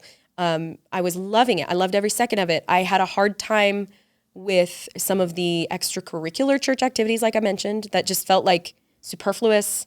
And I was there to get an education. I also really had a hard time. My freshman year, I took a Book of Mormon class because at BYU, they require basically a minor's worth of credits in religion classes that they don't actually give you a minor for, which, if you couldn't tell, I've always had a problem with. Even at the time, I was like, this is crazy. At least give us a religion minor. We're a religious university. At least give us like a certificate that we completed the thing. It's like 30 credit hours. It's a massive part of your schedule. So I took a Book of Mormon class my freshman year. And suddenly, God's words as scripture that used to be where I found peace and inspiration was a textbook. And it was required reading. And for the first time in my life, a quote from a past prophet about how he reads a half an hour a day was being flaunted at me as the evidence as to why this particular teacher required 30 minutes of scripture study every day, which my personality was like, oh, make me. Like, I did not like that at all. I did not understand how they could justify. I love it. I mean, it really was like, oh, you want to go? Right. You want to go, brother? Whatever. Like, You want to go? because like, how I'll dare cut you? you. Right? Honestly, What makes you think I won't Paper cut you? cut you. because even at the time, I In the middle knew. of the Book of Mormon class. I run down like 200 people in the little atrium, whatever. But even at the time, I knew that like spiritual study is not academic study. And how dare you take something that's supposed to be spiritually inspiring as like some sort of guilt trip evidence to make me do my homework? Like, whoa. This was the first time I experienced any sort of what I refer to as like spiritual manipulation. Well, the prophet says, so I can require it and grade you on it. It was like this weird like 1-2 punch of like, so wait, is this academic or is this spiritual? What's the point? And that shift, my scripture study was never the same after having to do Book of Mormon classes, Doctrine and Covenants classes, and treat the scriptures as a textbook. I could never bring myself to read them the way that I used to. I mean, you've seen it, my Book of Mormon and my Bible that I got when I was 8 years old, baptized, they are broken. Like the spine is broken. There's stickers and highlights and post-its and glue-ins. I loved seminary. I loved studying the scriptures. I highlighted everything and notes in the margins. And I could not bring myself to read them consistently after 2007. Like just because of it. It's like, well, you ruined it. You know what I mean? Like it and that's when I was learning too. That's I took a church history class. I actually took a Mormonism. No, what was the class called? Islam in the Gospel and Judaism in the Gospel course. Loved those classes. And I love learning about the world religions and how we have a lot of overlap. There's a lot of similarity here. This was the first time where I actually was adding sort of knowledge to my spiritual tool belt, if you will, that was saying like, oh, no wonder I got along with my Jewish friends and my Hindu friends and my Muslim friends. Like we have a lot in common. And you realize just how, wait a minute, maybe they have, we're using that piano analogy, right? Like maybe other religions have some black keys too, not just the white ones or whatever we had decided, they have more keys on the piano than we maybe thought. And this is the first time I was actually introduced, despite being raised in Palmyra, my grasp of church history was really foggy and it never appealed to me. My sister loved church history. She loved learning about the origins of the church. For some reason, it just spoke to her. I was never interested in it. I was always interested in like the esoteric, like teach me about the afterlife, teach me about spirit, teach me about communion with God and prayer and what is this burning bush in the wilderness and how do I get one? Like that's what I wanted. And so church history, when I was first learning about some of these things at BYU, was a lot was new to me. Also, a lot of the origins of church history are like folk magic and a lot more, for lack of a better word, like magical and esoteric. And like, it's a lot less regimented than the church was now. And I kind of remember being like, man, why aren't we still doing that stuff? Like that seems really cool because again, I was really fighting the systemization of religion and church in my life as a requirement, as homework, as this, at that. So this is the first time I experienced how I really preferred the freedom of personal study and the freedom of introspective. The church preaches personal revelation. I loved that. You know, there's like my own path, and how the early church really seemed to do that more. And that, but again, that created confusion as to why we don't do that now. Yeah. So sophomore year, my missionary left. I was heartbroken. Oh, I was devastated. I cried and cried and cried. My sweet dad consoled me. Just I've never experienced such heartbreak, because we didn't want to break up. Like, he just had to leave on his mission, right? We still loved each other. Like, it was so heart-wrenching. I look back at my little 18-year-old self. They're there. It's very sweet. But yeah, the Mormon church breaks hearts. But I met Spencer. We reconnected. We not met him, but we reconnected. Yeah. I happened to apply for an on-campus job to teach software classes in the IT department to students and faculty and staff. And I get this call out of the blue from this voice that I kind of recognize. He's like, "Hey, I heard you applied a job, you know, da-da-da." I was like, "Who is this?" And he was like, "Guess." I was like, "I don't know. You're going to have to just tell me." He's like, "I'll give you a hint. I'm the first person you kissed." And I was like, "Oh my gosh, Spencer Bean." And he just happened to have applied and gotten the same job a couple months earlier. And so that's kind of where we reconnected. And the rest is history. It's history. But what were you doing? I was walking around campus with my boyfriend. This was just before he left on his mission. The phone call happened right before he left on his mission. Holding hands with the boyfriend. Holding hands with the boyfriend. And this other guy's like, "I'm the first person you kissed." But I was nervous to see you again, but we worked together. We taught Adobe software classes, Microsoft classes on campus. That was a really fun job. Super fun. We both fell right into teaching. I mean, we're actors and performers, and, you know. And we'll get into your story in part 3. Okay. But but what I want to make sure is there anything else in your outline, anything that's really important about your Mormon story that you want to make sure you get into part 1 before we talk about kind of the marriage and about... I loved it so far. It's going to be hard to top that. I see what you did God. No pressure, Spencer. No pressure at all. And we're stalling for you to look at your notes, by the way. Yeah. Here's one that I wrote because I took little notes. So I had mentioned these touring opportunities with the BYU performing groups, which is massive gift. World travel on a subsidized dime. Like, sign me up. I, like, similar to the religion classes, were simultaneously trying to strengthen my testimony and also sort of introducing a lot of new information. When I toured with BYU Synthesis, the jazz band, to Scotland and England, we visited all these old cathedrals that were beautiful. And guess what? I felt the spirit there, as I would have said back then. Like, I felt that sense of peace and calm. How is that possible in this old cathedral? Well, it must just be because it's really old, because it's not a Mormon temple. And then the next year I went to South Korea and Japan, and that was a seismic shift. We went to all these Shinto shrines in Japan. We went to Buddhist temples in Korea, and the monks fed us and sat with us and talked with us in these like mountaintop, beautiful, extraordinary sites where these Buddhist monks would worship. And we got to just walk around and I've never been to a more peaceful place ever in my life. Not even our temple wedding. And that was like, how is that possible? And I was like, well, it's up in the mountains. It's in nature. There's going to be a lot of, I was able to kind of explain it away, but I was so moved by the generosity of these other religions, the openness of these other religions. I also really appreciated that the Catholic cathedrals, the Buddhist temples, the Shinto shrines let the visitors in.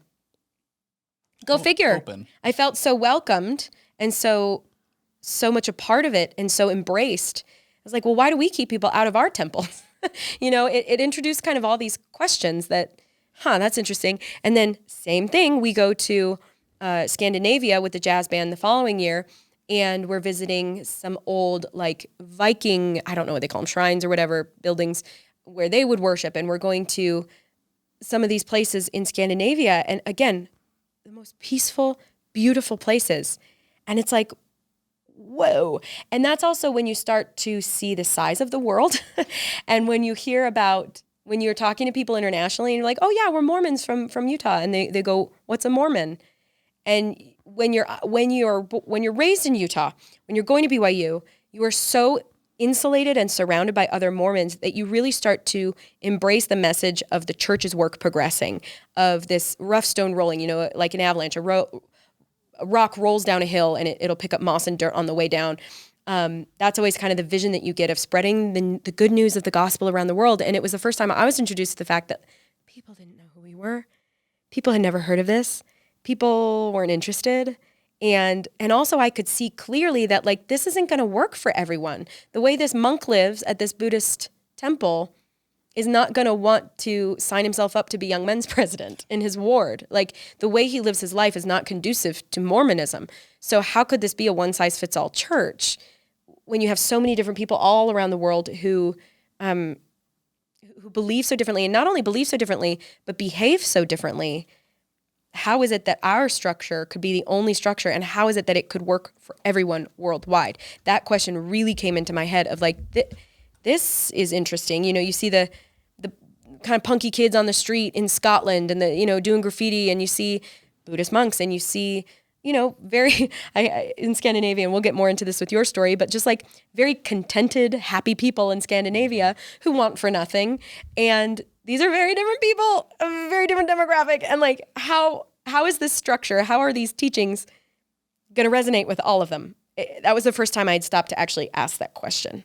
Because before it had all been everybody coming to the Hill Cumorah, everybody coming to Salt Lake City. It was people opting in to learn about it.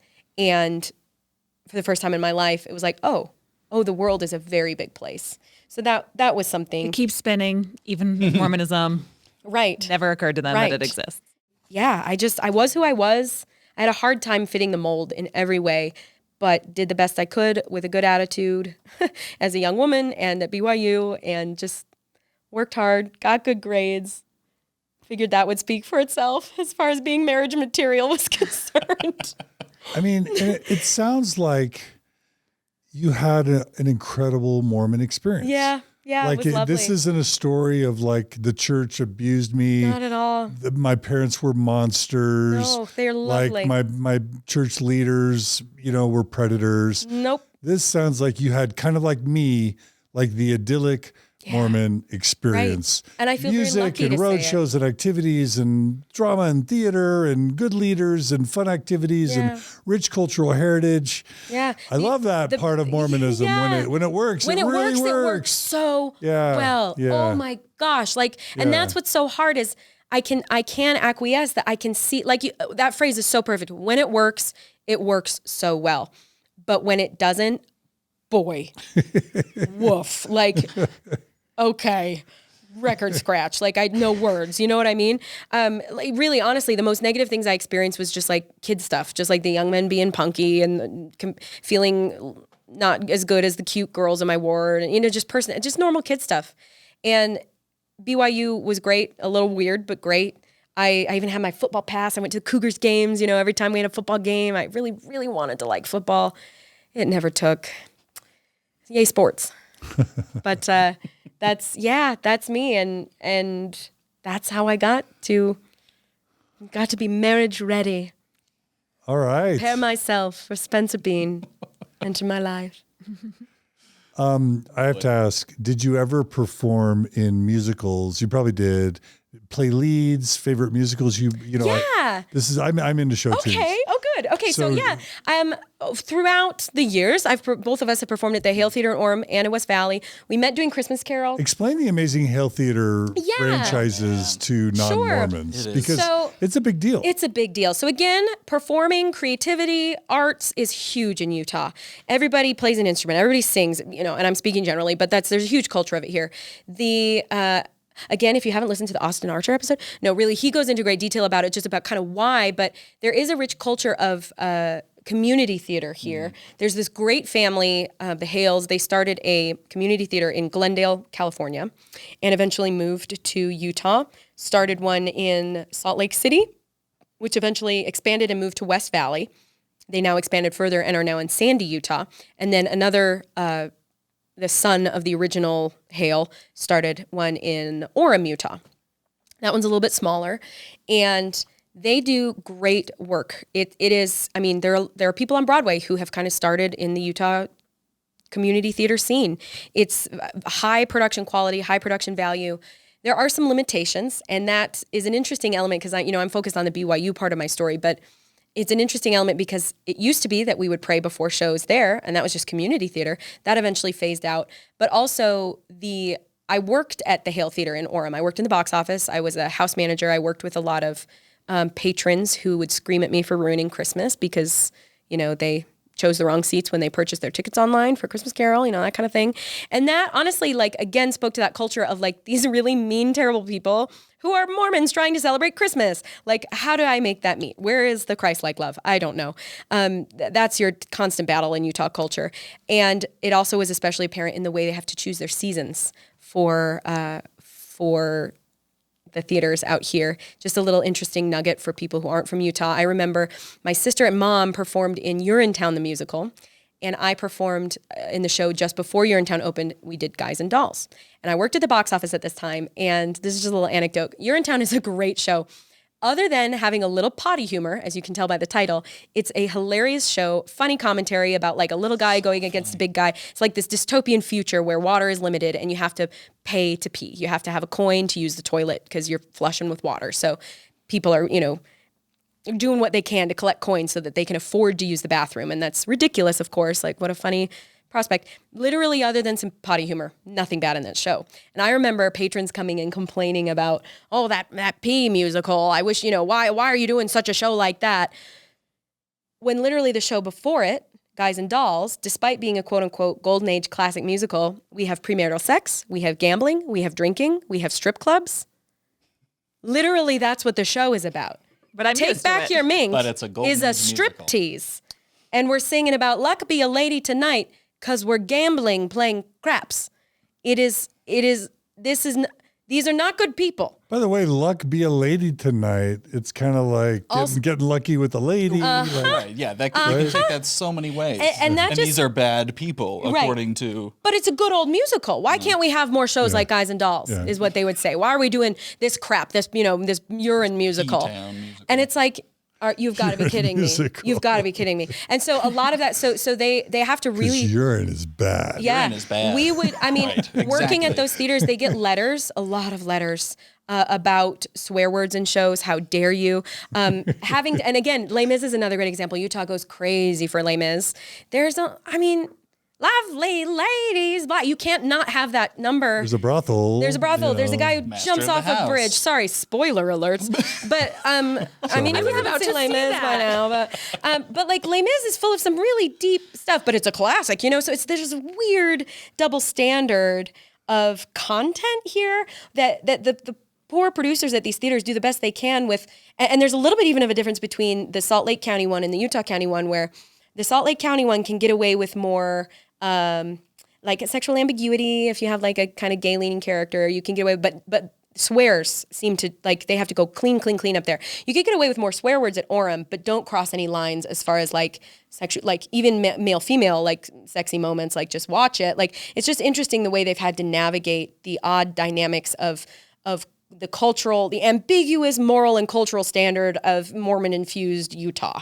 It's bizarre. That said, it's so much fun to perform. They do great shows. We've done Christmas Carol 800 times between the two theaters. Spencer makes a mean Fred and Charles Dickens up north.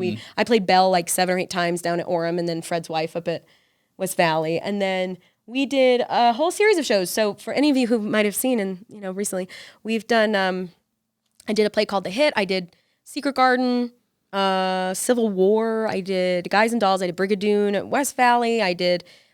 Peter and the Starcatcher was my favorite back in 2017. That's the last show I did at Hale Orem.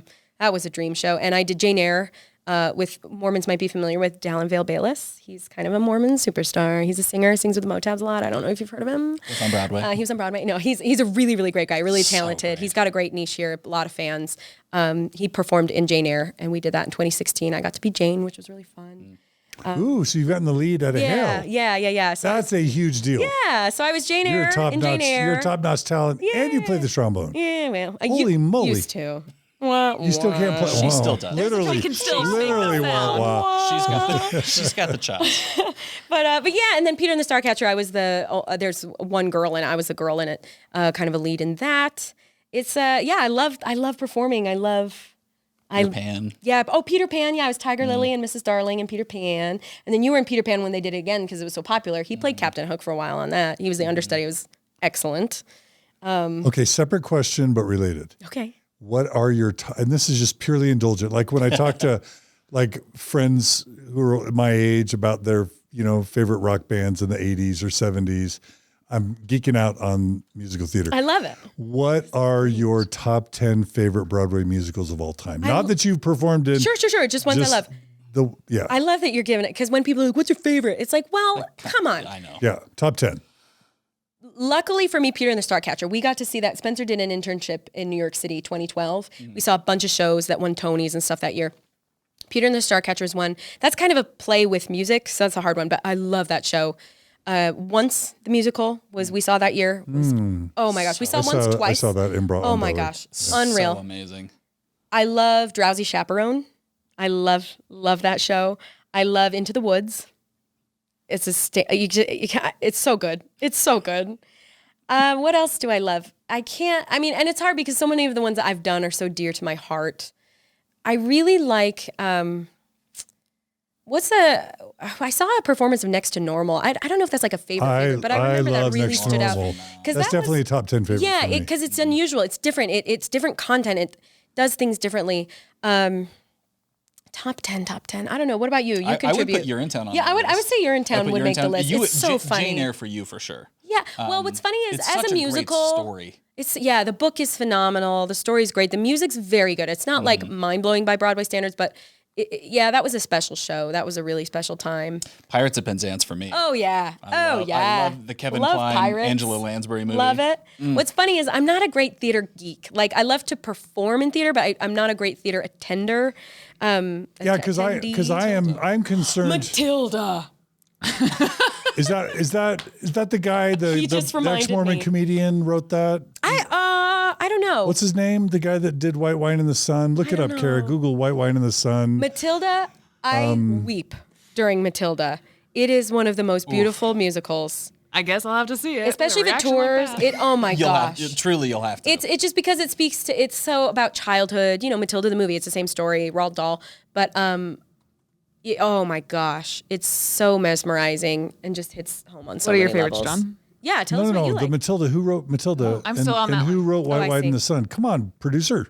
Yeah, get it together, Kara. White Wine in the Sun. John, does it ever bother you like how much of a slacker Kara is? I'm just saying. Clara's a hard worker. She's a hard working woman. I know. I'm just kidding. It's not sarcasm. She's the slowest Googler I've literally That's ever. something they do back east is sarcasm. Okay, did Tim Minchin do Matilda? Can you please? I can't remember. See, I'm terrible with names, so I'm. Okay. Bad to ask. If I type in Matilda musical White Wine in the Sun and his name is there that he wrote White Wine. No, just do Matilda and Tim Minchin. I'm being yelled at by so many people right now. I believe in you, Kara. Okay, I'm concerned about your list of top musicals. I just want to tell you, I'm concerned. Well, what's your? I'm distressed. Tell me why. What's missing? Not just so concerned. you should. I mean, this is should. I'm being silly, but No, you should have Les Mis. Les Mis. Don't hate me. I'm so sorry. Don't hate that's me. okay. I get why everybody loves it. I get why everybody loves it for sure. You should have. It's just not one of my personal. Phantom? You should have. I mean, Phantom would be top Phantom 10. Yeah. Okay, all right. I struggle with Andrew Lloyd Webber generally and his repetitive musical motifs. Well, you should have Wicked. Oh yeah, Wicked's great. Wicked's great. But you didn't list it. I know. And you didn't have Joseph and the Amazing Technicolor like Dreamcoat. weird I know stuff, that's Andrew Lloyd. But I like Joseph's weird. great. I'm friends with Kara. Come on, Joseph and the Amazing Technicolor Dreamcoat is great. It is. See, there's a difference though between I think. I won't answer on that. It's so good. Donny Osmond performed. I know. I got to see Donny Osmond. Donny Osmond as Joseph is great. We saw it in Detroit. The whole thing is great. The rest of the production. At the Hale, Joseph was great. What are you talking about? Okay, also. There's a difference, I think, though, between like confident old standbys that like never fail versus like unique personal favorites. You are that so speak to wrong. You are completely wrong. Okay. You trying to be an individual on this podcast? Oh man. You didn't mention Hamilton. Freaking Hamilton. We got to see. But you didn't mention it. But okay, here we got an interesting Hamilton story. I was anti-Hamilton because I tend to be like I heard the hype and I was like, come on. Like, I just was resistant for just to be contrary. I had no evidence. Scriptures for class. Yeah. Make me. We went and visited my sister was living in London. She went to school for acting. She's a great actor. And she and her husband surprised us to see Hamilton on the West End, which had won a whole bunch of Oliviers, which is the British version of Tonys. And we got like last minute, sometimes they'll do like last minute seats of remaining tickets. We got to be on the front row. I was stunned. Okay. Like, I had never listened to the soundtrack. I knew nothing about it except that it was really popular and was a school like multicultural telling of like the early America. But I mean, Hamilton is something else. That is, and that I think speaks to me because I appreciate when people think outside the box and do something different.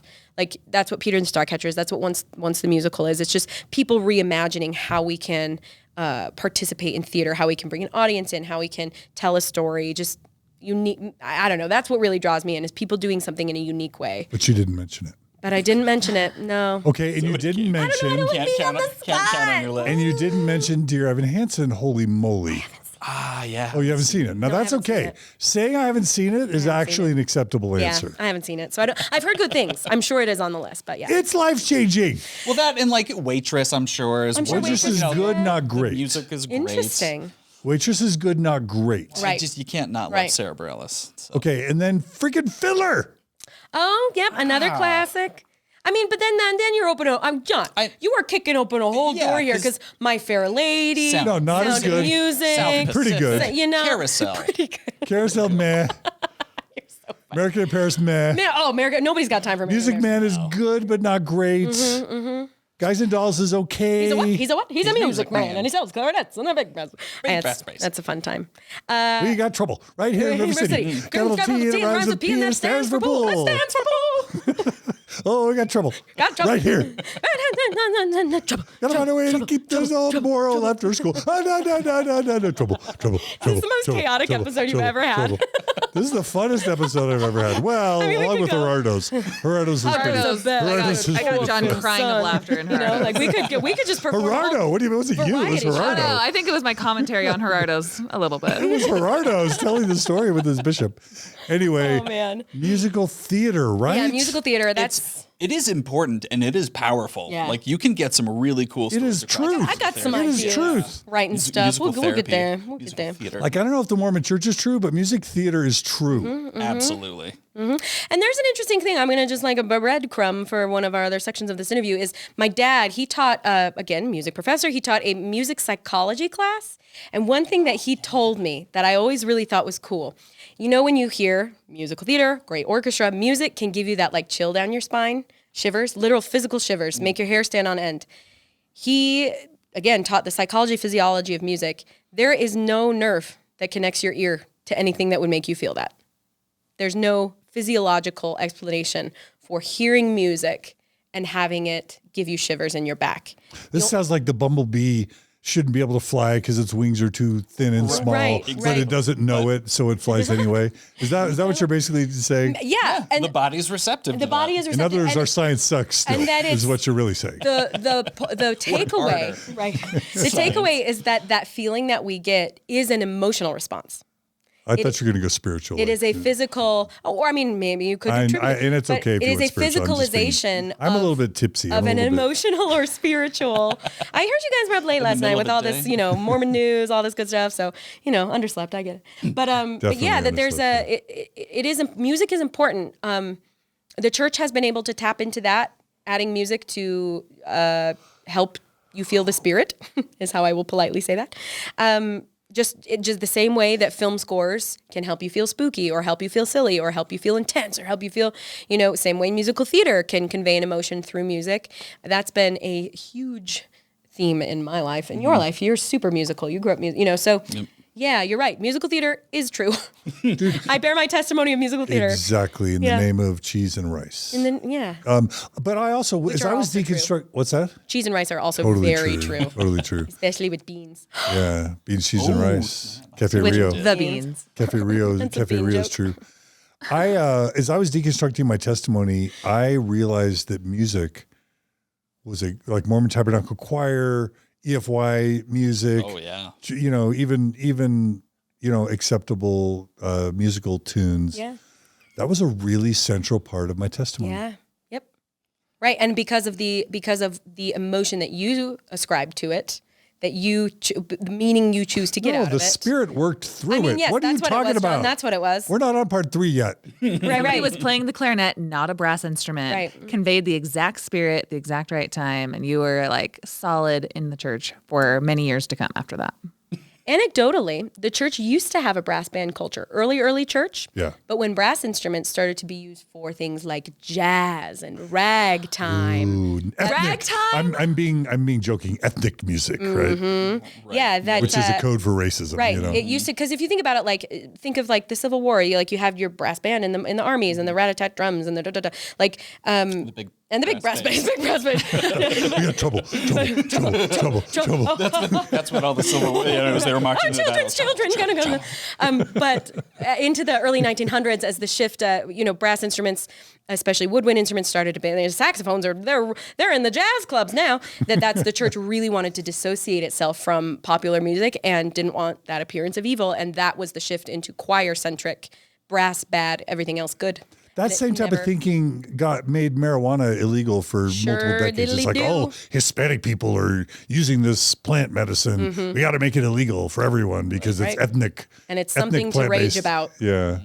Everybody's got to have something to rage about. But it usually involves people of color and some sort of forbidding because people of color are doing it. Or some sort of othering of some sexual or kind. gender diversity. You got to get rid of that. But it does speak to me on a soul level, so it has to be okay. But we're also not addressing the tensions of the race issues with the church, and yet we are learning this highly interracial expression of music, multicultural. There was all this dissonance, is what it came down to. I didn't quite understand how we could do what we were doing without addressing some of those deeper issues, but we were, and it was fine. And we were ambassadors of Christ all the while. And I got to go see Buddhist temples, and that was really cool. So it was, again, it was easy to just, I'll just pick off those onions. The pizza was still good. I'll eat the pepperonis and the olives, and that's okay. That's okay. Just a flavoring of onion in the pizza. Yeah, just exactly. Because the onions do leave the flavor. I know this from my childhood. Oh, who puts onions on pizza? I'll tell you what. Me. I love onions on pizza. They do. It cooks into the Smart people cheese. put onions It on cooks pizza. into the cheese. So good. That is such a black good olives, analogy. green pepper, and onion. Hey, yeah. Best pizza I ever. can do that. You can add sausage to that if you want. You sure That's can. a great pizza. Mushrooms too. Okay, Yep. good. Okay, Absolutely. Good. Okay, good. Mushrooms. I always think that of Lord of the Rings. Mushrooms. But like you said, that's Kara, actually a great. Did you hear? She said mushrooms. Mushrooms. Yeah. I've been having mushrooms on the brain a lot. That's why. Badger. Did you ever watch that video? The mushroom. That old YouTube. Anyway. You probably sent it to me. Let me go check my email that I still use from 8th say, grade. go log It'll be into your there. Hickey from Hotmail. Kinnicky. Wait, what's your email address from elementary? I still use it every day. What is it? I'm Hickey not from. telling you. So everyone will email me. 'Cause I'm so popular. You are. So like you said, the flavor of onions was still in there. I might have taken them off the pizza, but it permeates. All right. Well, what a fun that's Mormon me. story. Part 1. Kara, did it meet or exceed your expectations? Which? Exceed. I mean, probably a Lizzy little is so lower. funny. I wish if the camera was on me the entire time, I'm just crying laughing over here. We just get You're a each delight. other. You're a delight.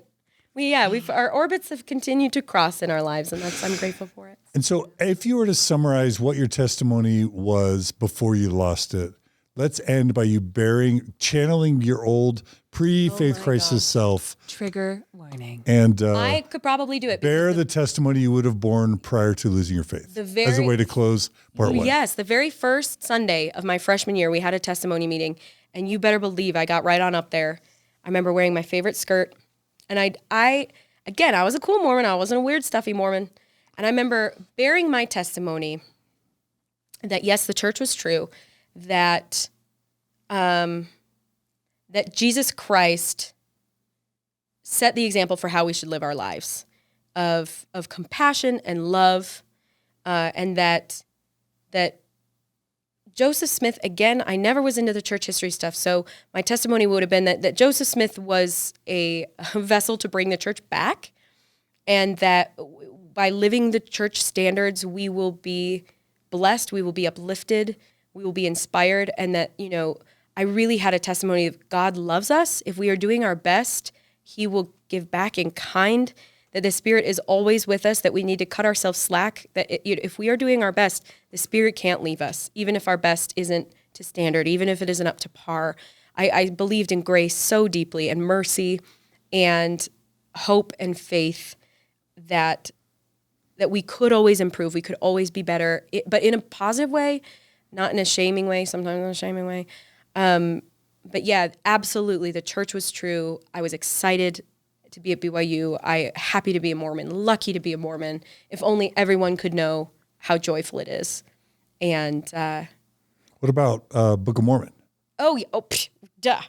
Yeah, Book of Mormon, true as the day is blue, that the principles the Book of Mormon teaches are the principles by which we can and should live our lives. And if we did that we would be rewarded, that we would be blessed, that we would be better people and have like more open and loving hearts. Absolutely. Modern day prophets? Totally should follow them. Look, I'm even forgetting all the little check marks. I'm helping you out here. That our leaders. It's called the testimony glove. I know the church is true. I love my family. I love the prophet. Believe in the scriptures. Yeah, no, Joseph Smith, Book of Mormon. The prophet is. I never was on the infallibility bus of the prophet, but that he is leading our church and that he is showing us the way to go. Especially at that time was Hinckley when I started, and then soon Thomas S. Monson. I love them both, and that these were genuine men, true men who just wanted the best for us and were teaching us the ways that we can live our lives and should live our lives to, set good goals, live by good standards, and be good people in this world and live in a Christ-like way, be examples of Christ. And priesthood authority? Priesthood authority. Interesting that you mentioned that. I don't know that I ever had that as part of my testimony. But it also never was an issue for me that through the priesthood we could be healed, we could be inspired, we have God's power on earth, that that it is a true thing, it is a real thing, it is a real principle, and that we as women are worthy to receive it as long as we surround ourselves with worthy men. Everything. Yes, I was all in, and name of Jesus Christ, amen. Like I loved every second of it. That's Lizzy Bean, everybody. Haven't said that phrase in a minute. Or Lizzy. Lizzy Dibchinsky. Dabchinsky. I was using a funny voice. Chinsky. Yes. There it is. Apparently going off a jump, Olympic style. Dun, dun, dun, dun. Yeah, that's me, Lizzy Bean. All right. Excellent interview. Thanks, friend. I'm an excellent person who does everything with excellence. Well, evening in excellence, personal progress. Excellence. Yeah, always in that word. Lizzy does everything excellent, even skiing. Have you ever gone on a ski trip with Lizzy, Spencer? You'll see her at the bottom. I am put to shame. Need for speed. She will see me roll to the bottom of the hill. Yeah. And I just like it. Yeah, she's a high achiever. Very She's nice. a lovely You're very person, inside and out. to me. Thanks for speaking with us. Thanks for doing that. And this is only part one, because part two, we're going to get Spencer Bean in here to tell his Mormon story. That'll be fun. Delicious. And then, Appreciate that. Just singing. and then if that weren't enough, we'll have part three where we talk about their journey, Yeah. where they begin to experience maybe some struggles, maybe some cracks in their Orthodox belief. And who knows, where do they end up? We don't know. Maybe they're stronger than ever in the faith. Maybe they're still in, but mentally out. Maybe they're out. We don't know. We'll see. I mean, we don't want to give the ending away. It's a whole thing. Join us next time. Although we could look at try and look through your clothes to see whether you're wearing the right. Then we might know. Make it mysterious. That might tell us the end. No spoilers. No spoilers. The end is that Lizzy did have some cracks, and then Kara had. What are you doing? I just want to. I want to.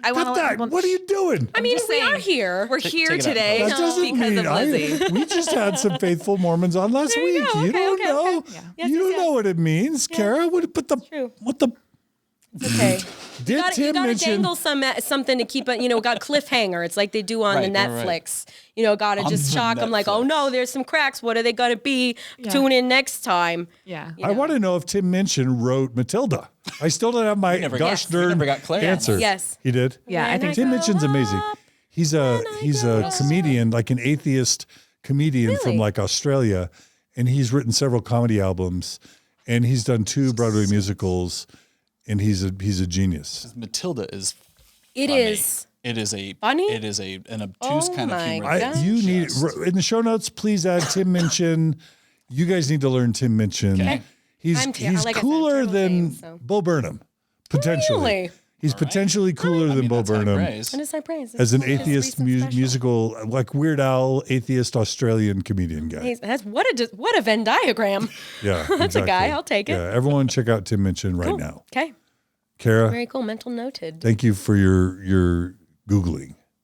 That's all that's all. That's all you're good all I for. contributed. That's And for awesome. bringing Lizzy in. Censor. Yeah. Yeah. And for being awesome. Thanks. And for Mostly being that. super I mean, awesome. honestly, though. And for looking like a total babe. I'll let the Just commoners decide. just take the compliment. Just take it. All right, I take it. All right, everyone. So if you're listening to the live stream, tomorrow will be part 2, and then 2 days from now will be part 3 of this epic interview. If you're just binge listening or watching on YouTube or on Spotify or Apple Podcast, just immediately go to the next episode because it's going to be amazing. Thanks, guys. I'm just so excited to have you guys back for parts 2 and 3. Just wait till you hear this guy's story. Whoa. Don't hype it up. You got to give cliffhanger. Under promise and over deliver. Oh, yeah, no, it's fine. It's all right. This It's story's meh. okay. It's meh. It's all right. I mean, it's okay. It's okay. Nothing cool. Nothing fun. All right. Thanks to everyone for joining us today. Thanks for your support of Mormon Stories podcast. Please support us if you can at mormonstories@gmail.com. We've had so many great supporters this year, and we need your support to be able to keep providing services and talent like Kara, like do you want to tell us what you were just signifying there? Lizzy can, I don't want to out Lizzy you. can move her I don't want to eyebrows, out but you. I can't. What are you saying, Kara? What are you saying? I'm saying that Lizzy is very talented at moving her eyebrows, and I am And why can't you move your eyebrows, Kara? because I don't have that nerve in my face, John. Like I got Botox or something. Get a life. See, I was going like this. Macaulay Culkin style. Yeah. You do better than me.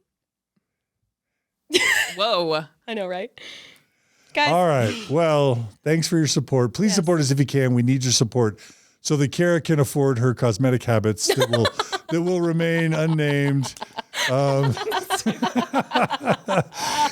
so that we can pay for Gerardo and Jennifer and Jen and these amazing facilities and reach a gazillion people.